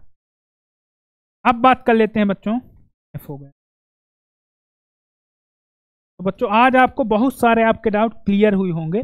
अब हाँ बात कर लेते हैं बच्चों, तो एफ डिस्ट्रीब्यूशन में एक चीज और होती है बच्चों, एफ का क्वांटाइल। कभी कभी एफ का क्वांटाइल की बात अगर मैं कर लूं, एफ के क्वांटाइल्स की, तो बच्चों F M comma N alpha ये होता है 1 एफ एन कामा एम 1 - रेसिप्रोकल प्रॉपर्टी से, ठीक है ना। ये क्वांटाइल्स होते हैं, ये क्वांटाइल्स होते हैं। ये बात क्लियर हुई होगी, ये क्वांटाइल्स होते हैं। मतलब एक तरह से अगर आप कहिए तो Q1 इंटू Q3 1 होगा, Q1 इंटू Q3 1 होगा। मतलब समझ गए, ये क्वांटाइल्स, क्वांटाइल्स है, एफ नहीं, ये क्वांटाइल्स ना, ये एन कामा एम 1 - ठीक है। तो ये आप रिजल्ट के तौर पे। अब अगर बच्चों में बात करूं तो एक डिस्ट्रीब्यूशन और होता है, एक तरह से हम और सोच सकते हैं बच्चों। तो यहां पर अगर मैं बात करूं, रिजल्ट लिख लीजिएगा। अगर मान के चलिए कि एक्स आई मेरा फॉलो कर रहा है बच्चों normal mu comma sigma square को, ठीक है, normal mu comma sigma square या नॉर्मल म्यू 1 कामा सिग्मा 1 स्क्वायर। और वाई आई बच्चों फॉलो कर रहा है मेरा नॉर्मल म्यू 2 कामा सिग्मा 2 स्क्वायर। और ये दोनों आपस में है कैसे, तो आप बोलेंगे ये सर आपस में इंडिपेंडेंट है। क्या है, इंडिपेंडेंट। ये आपस में इंडिपेंडेंट, ये आपस में इंडिपेंडेंट। तो यहां से बच्चों अगर मैं बात करूं, तो यहां से अगर मैं बात करूं तो यहाँ S1 अगर मैं डिफाइन करूं, S1 square is equal to 1/n। हाँ, यहाँ पर I जो है ना, ये पहले समझ लो, I आपका वारी करेगा 1 to so on n तक, और J आपका वारी करेगा बच्चों 1 to so on n m तक।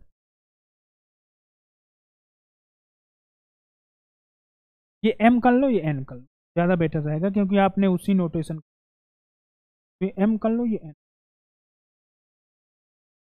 अब बच्चों यहाँ समझना, मैंने जो जो डिफाइन करना चाह रहा हूँ, तो S1 आपका ये ऐसा हो जाएगा एक्स आई माइनस एक्स बार का होल स्क्वायर, और एक्स बार आप जानते हैं, ठीक है, मैं एक्स बार अब नहीं लिखूंगा। और S2 अगर मैं डिफाइन करूं बच्चों, S2 square is equal to 1/m।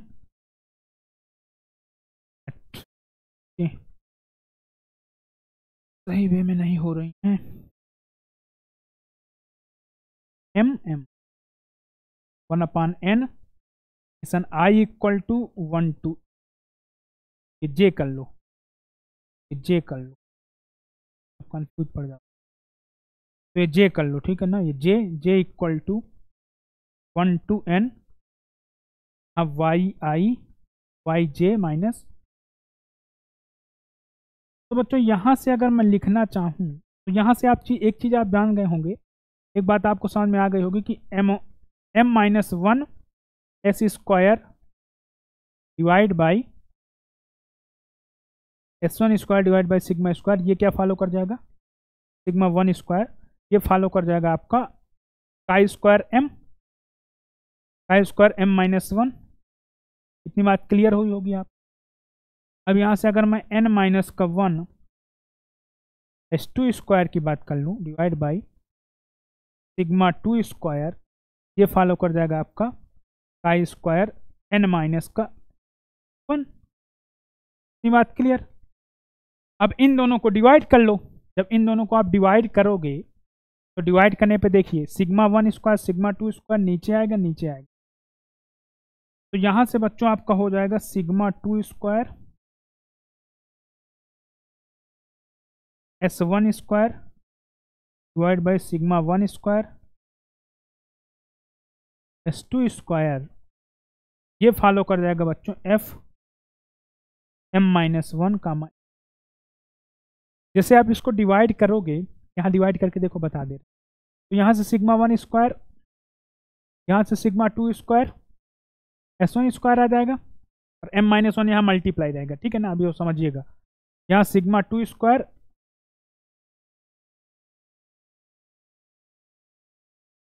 S1 square और यहाँ पर सिग्मा 1 स्क्वायर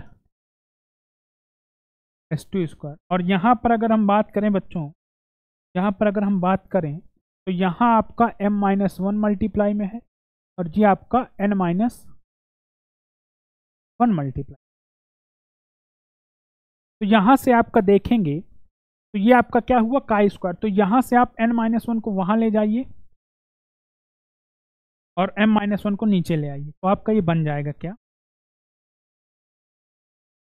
तो एक तरह से आपको ना समझ में आया करें तो इनकी वैल्यू रख दो, मतलब जैसे आप यहाँ पर आप S1 square upon sigma square की वैल्यू क्या रखेंगे।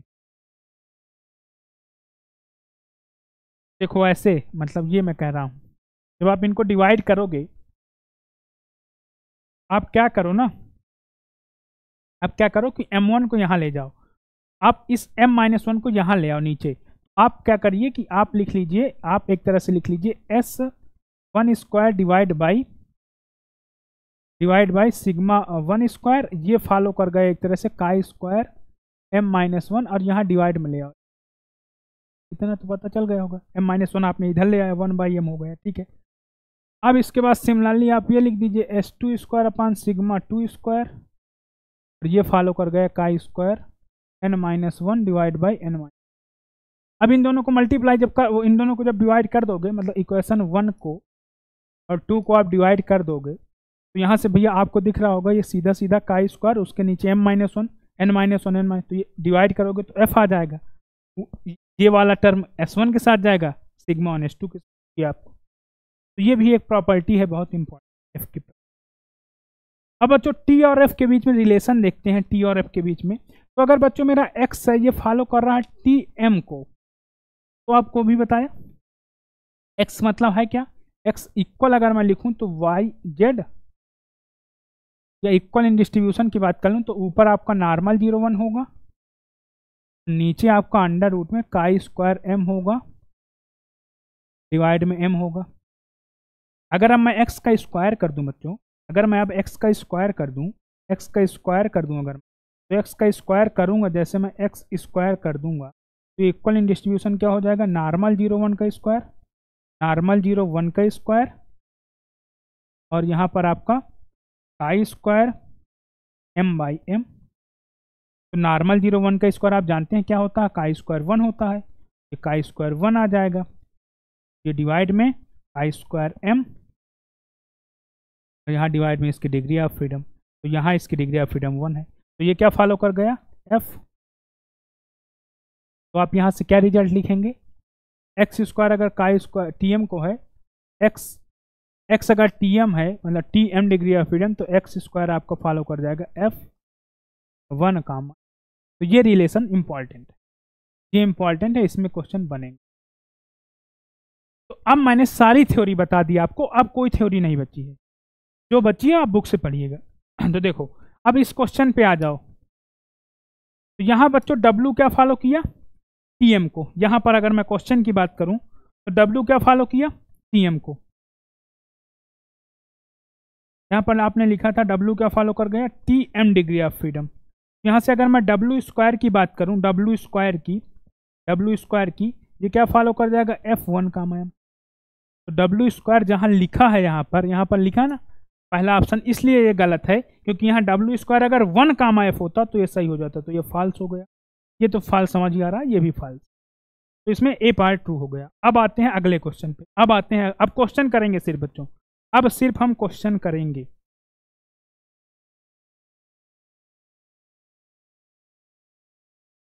अब आ जाते हैं हम इस वाले क्वेश्चन को, पहले देखते हैं। कह रहा late x1 x2 xn n xn plus 1 xn plus 2 xn plus m be a random sample from normal mu comma sigma square.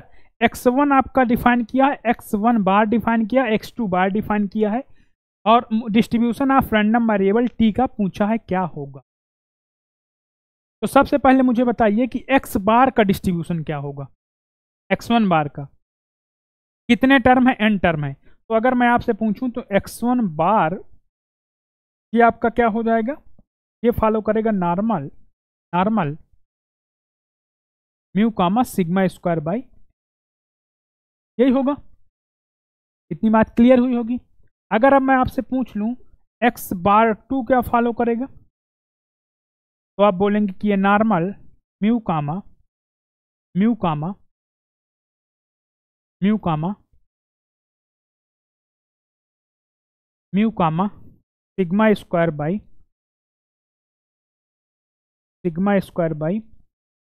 M-2। वैसे इसका मतलब नहीं निकलेगा डिस्ट्रीब्यूशन, ठीक है। तो इसको आप अभी, हाँ, हमको क्या चाहिए, ठीक है ना, तो हमको सबसे पहले ये और ये दोनों,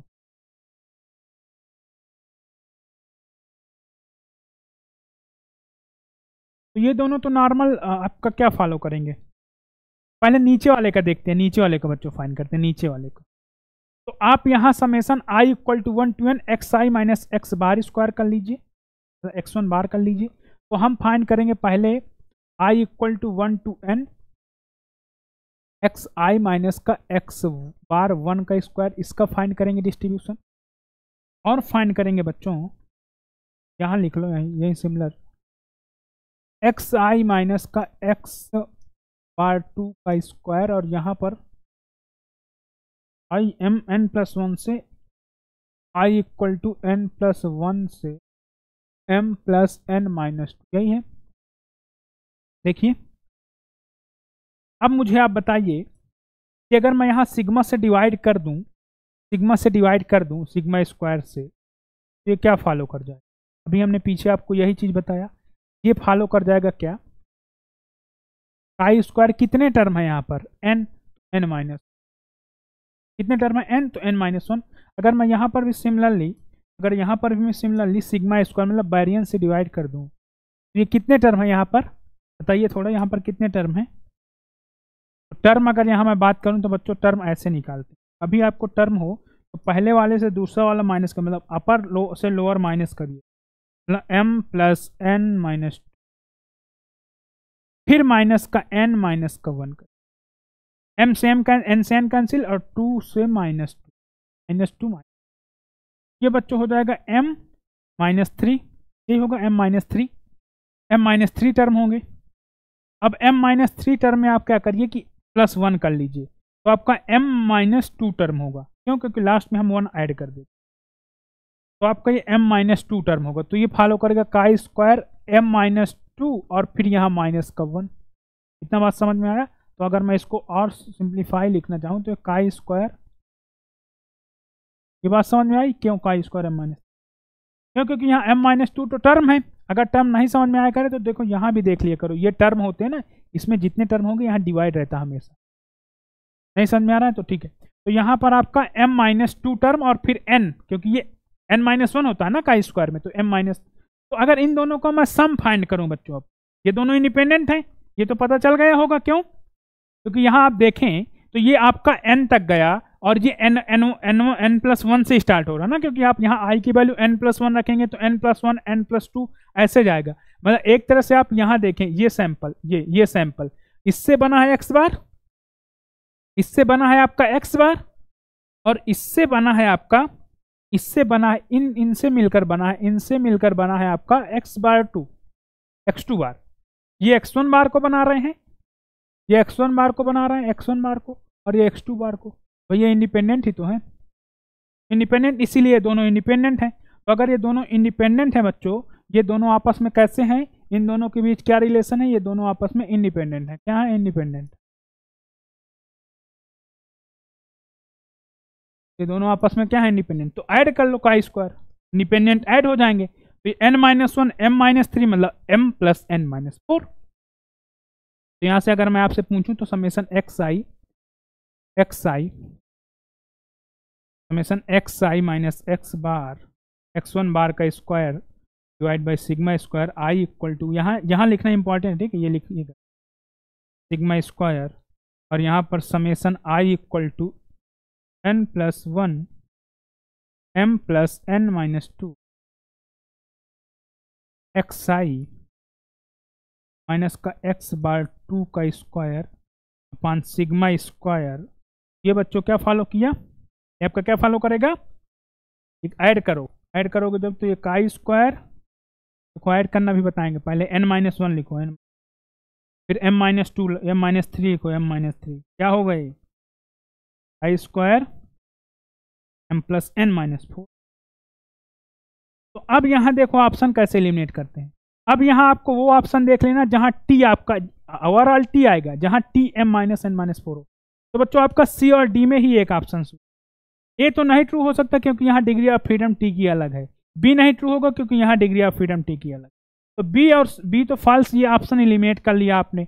अब बच्चा सी और डी, तो कहीं तुक्का भी लगाना हो तो तुक्का ऐसे लगाना, ये बता रहे हैं। तो सी और डी में आप देखो, तो पहले अब आप xn+1 माइनस xn-1 का डिस्ट्रीब्यूशन, मतलब अब आपके पास जो टारगेट है वो है, आपको ये फाइंड कर लीजिए आप xn+m माइनस xn+m-1 का डिस्ट्रीब्यूशन आपको।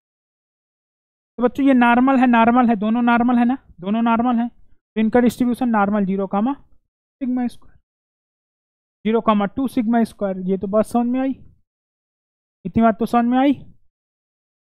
तो यहाँ से आपने क्या देखेंगे, आप xn+m- का इसको स्टैंडर्ड नॉर्मल बना लो।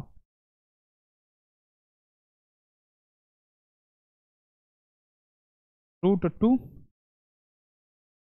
सिग्मा, सॉरी √2 सिग्मा है, ये आपका नॉर्मल 0, 1 क्या हुआ, ये नॉर्मल 0। अब बच्चों मुझे बताओ, अब काई स्क्वायर वाला देखना।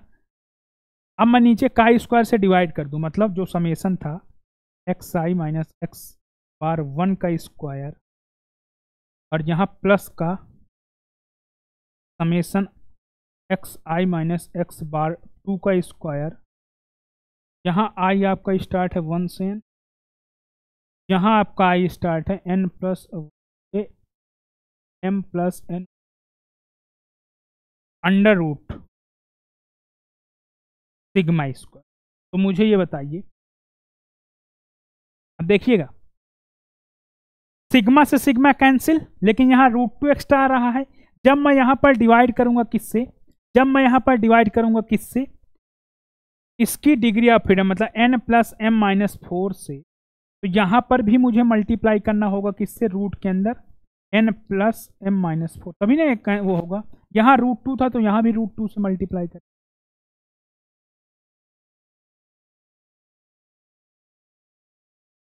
इतनी बात क्लियर हुई होगी, इतनी बात क्लियर हुई होगी, n+m रूट के अंदर, तो इतनी बात क्लियर। तो देखो बच्चों यहाँ पर, यहाँ √2 था तो सिग्मा से सिग्मा नीचे वाला कैंसिल आउट हो रहा है, √2 से ये √2 कैंसिल आउट हो रहा है, और इससे ये कैंसिल आउट हो रहा है। तो हमारा ओवरऑल जो बाहर बच रहा, मतलब अगर मैं देखूं तो ओवरऑल मेरा ये बच रहा है ना, ये वाला। तो इसको मैं क्या लिखूंगा, और नीचे वाला क्या है, नीचे वाला आप देख रहे होंगे, इसको हमने क्या बताया था, ये रैंडम वेरिएबल क्या है, काई स्क्वायर m+n-4, और डिवाइड में क्या है, इसकी डिग्री ऑफ फ्रीडम, मतलब इसकी डिग्री ऑफ, ये क्या हो जाएगा, t, डिग्री ऑफ फ्रीडम यही हो जाएगी। और बाहर क्या बच रहा है आपका, रूट में 2/m+n-, बाहर ये बचा और यहाँ बचा क्या, ये t m+n-। बच्चों देखो यहाँ जो ऑप्शन हो वही ट्रू हो, यहाँ पर सी पार्ट ट्रू होगा, आपका आंसर क्या हो जाएगा, C part is your answer, C part आपका आंसर हो जाएगा। इतनी बात आप सबको क्लियर होगी। अगर नहीं क्लियर है तो बच्चों ये आपके लिए थोड़ा सा प्रॉब्लम है, आप पढ़िए, अगर ये नहीं समझ में आ रहा तो पढ़िए। जैसे अब मैं कह रहा हूँ, ये क्वेश्चन भी अच्छा क्वेश्चन है, कह रहा है let x1 x2 x3 y1 y2 y3 y4 are. तो सबसे पहले मुझे बताइए कि x बार, यहाँ पर आप फाइंड करिए x बार। देखो यहाँ पर बच्चों पहले ये x बार है, xi माइनस x बार, ठीक है। तो आप question xi minus x bar का स्क्वायर yj माइनस y, और यहाँ पर आपका x माइनस का x बार माइनस का y बार, x बार माइनस का y। तो कुल मिला के हमारे पास ये क्या लिखा है, अगर मैं लिखूं क्लियरली तो आप देखिएगा, x बार माइनस का y बार डिवाइड बाई आपका under root summation i equal to 1 to 3, और ये xi माइनस का x बार का स्क्वायर, और यहाँ प्लस का summation J equal to 1 to 4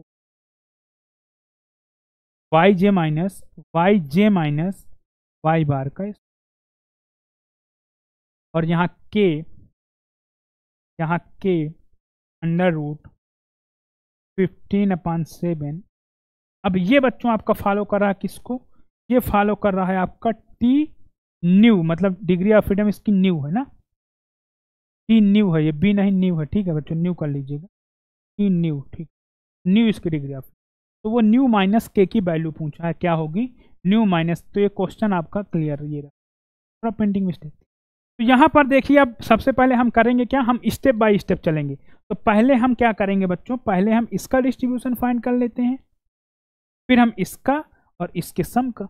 अब पहले एक्स बार वाई बार, आपका एक्स बार क्या है, एक्स बार है क्या, ये आपका 1/3 है, और यहाँ समेसन है एक्स आई है, आई इक्वल टू 1।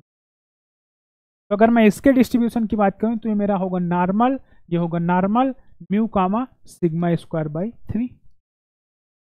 इतनी बात क्लियर। अगर मैं वाई बार के डिस्ट्रीब्यूशन की बात कर लूं तो ये होगा नॉर्मल म्यू कामा, ये 4 तक है इसमें टर्म, तो सिग्मा स्क्वायर बाई 4। बात क्लियर। तो यहाँ से अगर मैं X bar minus Y bar के डिस्ट्रीब्यूशन की बात कर लूँ तो ये normal 0 comma sigma square by 3 sigma square by 4, मतलब इसका वेरिएंस सिग्मा स्क्वायर बाई 4, इसका variance sigma square by 3 plus sigma square by 4, overall ये आपका 7 सिग्मा स्क्वायर बाई 12 हो जाएगा। क्या हो जाएगा? 7 सिग्मा स्क्वायर बाई 12। तो एक्स बार माइनस का वाई बार का जो डिस्ट्रीब्यूशन आया यह normal 0 comma 7 sigma square by 12।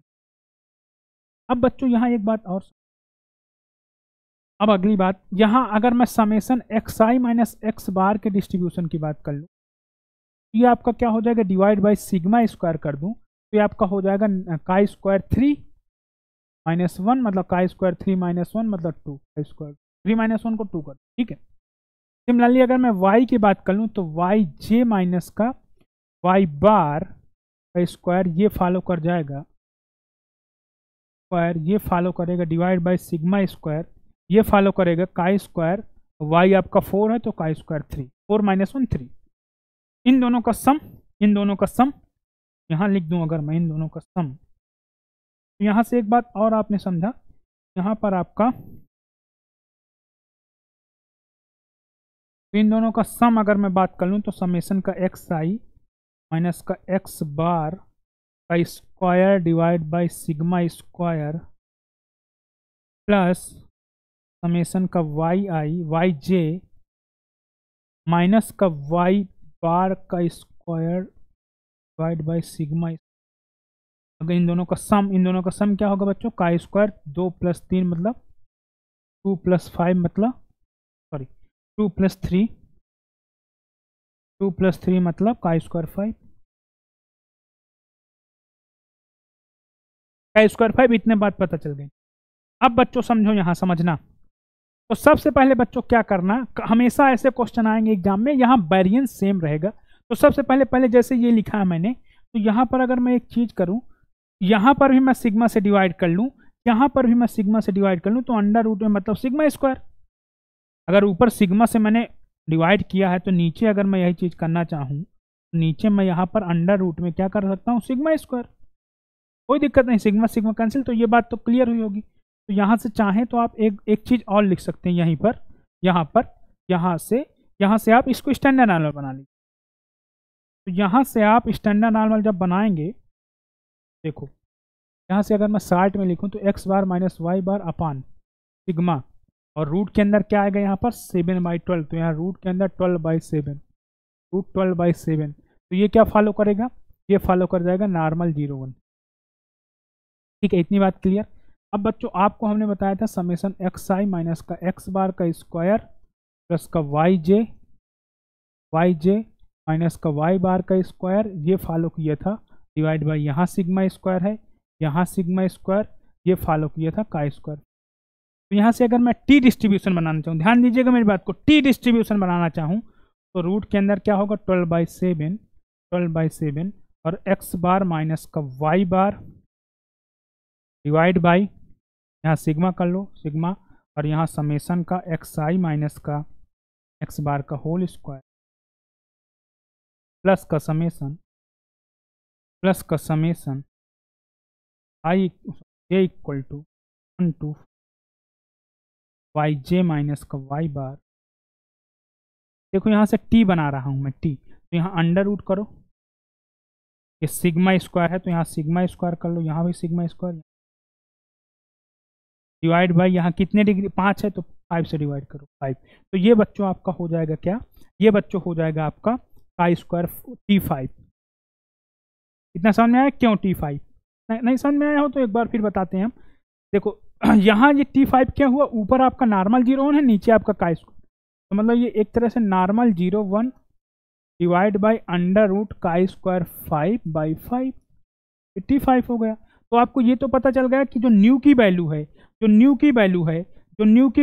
New, तो न्यू आपका 5 होगा, इतना पता चल गया, न्यू आपका 5।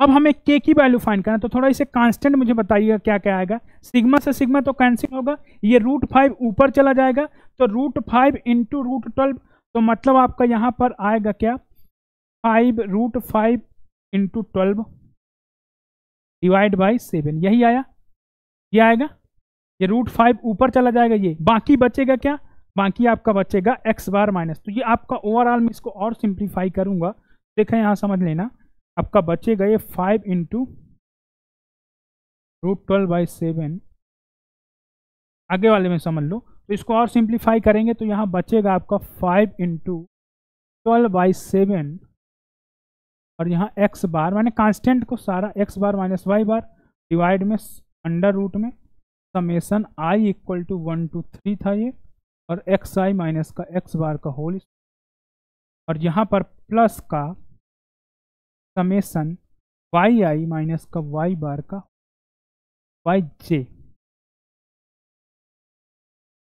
yj माइनस y बार, और j आपका स्टार्ट कहाँ से, 1 से। तो ये क्या फॉलो किया, तो ये आपने प्रूव कर दिया। अब बच्चों यहाँ पर अगर आप पीछे से कंपेयर करें तो यही चीज क्या लिखी है, वो तो जो लिखा है वो लिख दो, के रूट के अंदर 15/7 लिखा है वो, और आपके पास कितना आया, रूट के अंदर 5 इंटू 12 डिवाइड बाई 7। तो यहाँ से अगर मैं करूँ तो इसको मैं लिख सकता हूँ 3 रूट के अंदर 5 इंटू, सॉरी इसको मैं लिख सकता हूँ 12 में 4 ले लीजिए, तो ये 2, मतलब इसको अगर और सिंप्लीफाई नहीं समझ में आ रहा तो देखो एकदम स्टेप से मैं समझा रहा हूँ, 5 इंटू 3 इंटू 4 कर लो डिवाइड बाई 7 कर लो, तो 4 आपका कॉमन है, वो 4 आपका एक परफेक्ट स्क्वायर है, तो स्क्वायर बाहर आ जाएगा रूट से, तो 2√15 इंटू, या आपस में 15 हो जाएंगे मिलके ये। तो यहाँ से आप देख रहे होंगे के की वैल्यू क्या आ गई, कंपेरिजन करिए, तो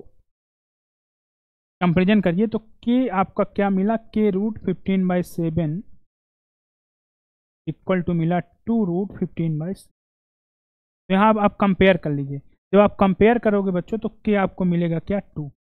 हमसे पूछा क्या है, न्यू माइनस के, न्यू आपका क्या है, तो न्यू माइनस के, न्यू आपका 5 है, के आपका 2 है, तो आपका आंसर हो जाएगा। ऐसे ही क्वेश्चन एग्जाम में आते हैं, क्वेश्चन आपको ये टफ लग रहा था लेकिन क्वेश्चन बहुत इजी है, यहाँ पर आप लिख देंगे 3। तो सबसे पहले उसको टी बनाइए, जो डिस्ट्रीब्यूशन बन रहा है उसको बनाइए, आप अपने प्रोसीजर लगा के उसको बना लीजिए, फिर कंपेयर कर लिए करिए, तो आपको कोई कंफ्यूजन नहीं होगा। मतलब जैसे मैंने यहाँ क्या किया, पहले इसको मैंने टी बनाया ना, पहले मैंने इसको टी बनाया, देखिए यहाँ मैंने पहले इसको टी बनाया, T5 में बनाया, मतलब T5 देख लीजिए आप कि T5 जो जा रहा है, आप देख लीजिए कि ये जो T5 बन रहा है ना, आप अपने हिसाब से डिफिनीशन से T5 ले जाइए, फिर उसके बाद थोड़ा सा ऊपर नीचे करके अपने कंपेयर कर लीजिए कांस्टेंट। तो आई होप सबको ये क्लियर समझ में आया होगा सैम्पलिंग डिस्ट्रीब्यूशन। इंपॉर्टेंट टॉपिक है बच्चों, क्वेश्चन जैम में बनेगा, क्वेश्चन जैम में बनेगा सैम्पलिंग से, आपको करके आना सैम्पलिंग का, लीव कोई क्वेश्चन नहीं करना सैम्पलिंग का, कोई क्वेश्चन नहीं। क्वेश्चन कहां से बनेगा, टी की डिफिनीशन से। काई स्क्वायर की property summation xi minus x बार अपन सिग्मा स्क्वायर का स्क्वायर n-1 को। अब मैं आपको ओवरऑल देखो समरी पे बताऊंगा अभी। यहां ये होमवर्क है आपका, ये होमवर्क है आपका, यहां ये होमवर्क है बच्चों, ये क्वेश्चन आपका सैम्पलिंग से नहीं है, ये होमवर्क है, ये क्वेश्चन है बच्चों आपका सेंटर लिमिट से। आप लिखेंगे क्या इसको, जैसे हमने एक क्वेश्चन बनाया, आप लिखेंगे यहाँ probability x less or equal to n, और x यहाँ फॉलो कर रहा बच्चों binomial binomial binomial 2n comma half 2n comma half 2n comma half. तो आप देखो मैं बता देता हूं, तो इसको जब नॉर्मल में लिखोगे तो इसका मीन माइनस का ना लिमिट लगा लो, बाहर जो लगा limit n times to infinite कर लो, मीन माइनस कर लेने तो प्रोबेबिलिटी ऑफ x माइनस का इसका मीन हो जाएगा n, वेरिएंस क्या हो जाएगा इसका, कुछ भी हो जाए वेरिएंस लिख लो 2n इंटू 1/4 वेरिएंस होगा, less or equal to n minus का n अपान रूट के अंदर 2n इंटू 1/4 आपका लिमिट है n टाइम्स टू इनफाइनाइट। देखो अब बच्चों आप जानते हैं सब लोग क्या कि limit n times to infinite पे बाय CLT हमें सेंट्रल लिमिट थ्योरम पता है, तो हमारे काम को आसान करेगी। ये रैंडम वेरिएबल, ये वाला रैंडम वेरिएबल, ये मतलब ये वाला, ये रैंडम वेरिएबल, इसमें मीन माइनस है, वेरिएंस के अंडर रूट से डिवाइड है, तो ये जेड चला जाएगा, तो ये प्रोबेबिलिटी जेड, तो इसको सिंप्लीफाई करोगे तो n से कैंसिल, ये n है ना क्योंकि इसका मीन तो n आएगा ना, n से n कैंसिल, इसका मीन समझ रहे हैं ना, बाइनोमियल का मीन जानते हैं ना NPQ, सॉरी वेरिएंस होता है। अगर x फॉलो कर रहा है आपका बाइनोमियल n कामा p, तो मीन एंड वेरिएंस आप सब जानते होंगे ना, एक्सपेक्टेशन ऑफ x क्या होता है NP, वेरिएंस ऑफ x क्या होता है PQ, मतलब NP 1 माइनस, ठीक है ये चीज मैंने लगाया। तो आपका ये zero probability Z less or equal to 0, और ये फाई ऑफ 0 होती है, और फाई ऑफ 0 की वैल्यू हाफ होती है, फाई ऑफ 0 की वैल्यू हाफ, ये भी जानते हैं आप, ये जानते कि नहीं जानते, ये स्टैंडर्ड PDF की प्रॉपर्टी, ये तो जानते होंगे भाई।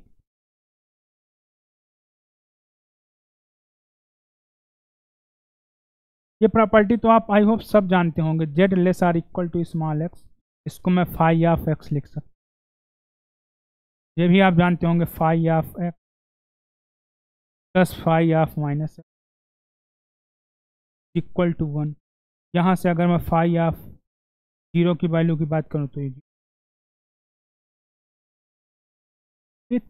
चीज़ें इजी हैं बच्चों, ये चीज़ें आपको रिकॉल करना चाहिए। इसका बी पार्ट आंसर हो जाएगा, इसका B is your answer, B part answer हो जाएगा, B part is your answer, answer आपका क्या होगा बी पार्ट। तो यहाँ से मैं सेशन को एंड करूँगा। अब हम आ जाते हैं बच्चों होमवर्क में। तो होमवर्क की अगर हम बात करते हैं बच्चों, तो होमवर्क में देखो आपको होमवर्क मिला, मैंने सॉल्व भी किया, वो फिर से आप एक बार, तो ऐसा क्वेश्चन आएगा जो मैंने होमवर्क दिया ना, एक क्वेश्चन जैम में लिख के ले लो, आएगा ये जैम में आएगा ही, मतलब ऐसे जैम में क्वेश्चन आपको आने ही आने हैं, ऐसे टाइप के क्वेश्चन जैम में आएंगे ही आएंगे। तो बच्चों ये आपका क्वेश्चन आएगा, इसलिए आप ऐसे क्वेश्चन की प्रैक्टिस करके जाइएगा जैम में। बाकी समरी की बात करते हैं, तो समरी की बात में बच्चों क्वेश्चन कहाँ से आएंगे, आई स्क्वायर n-1 वाला जो डिस्ट्रीब्यूशन है वो प्रॉपर्टी, और हाँ जो मैंने आपको बताया था variance S square in general वो लिख लो, क्योंकि आधे लोग बोलेंगे कि सर ये बता दीजिए फिर से। तो वेरिएंस ऑफ एस स्क्वायर, अब अगर मैं इन जनरल बात करूं तो ये बच्चों होता है 1/n, expectation of x minus का म्यू पावर 4 माइनस का n माइनस का 3/n माइनस का 1, और ये होता है बच्चों सिग्मा के पावर 4। तो यहाँ समझ लो म्यू और सिग्मा है क्या। मान लो कि x एक रैंडम वेरिएबल है जिसका एक्सपेक्टेशन ऑफ x जो है ये म्यू है, वेरिएंस ऑफ x जो है बच्चों ये सिग्मा, ये आपको इन जनरल, ये इन जनरल है, ठीक है ना, ये इन जनरल है। तो ये चीज़ें आपको कॉन्सेप्ट पता होना चाहिए, ये छोटे छोटे कॉन्सेप्ट हैं, ये पता होना चाहिए, ठीक है, इन जनरल। थैंक यू, धन्यवाद, मिलते हैं अगले वीडियो में। तब तक के लिए आप PYQ करते जाइए, PYQ जितना करेंगे बच्चों उतना आपका थ्योरी स्ट्रांग होगा, उतना आप क्वेश्चन कर लेंगे। धन्यवाद, मिलते हैं अगले वीडियो में, थैंक यू।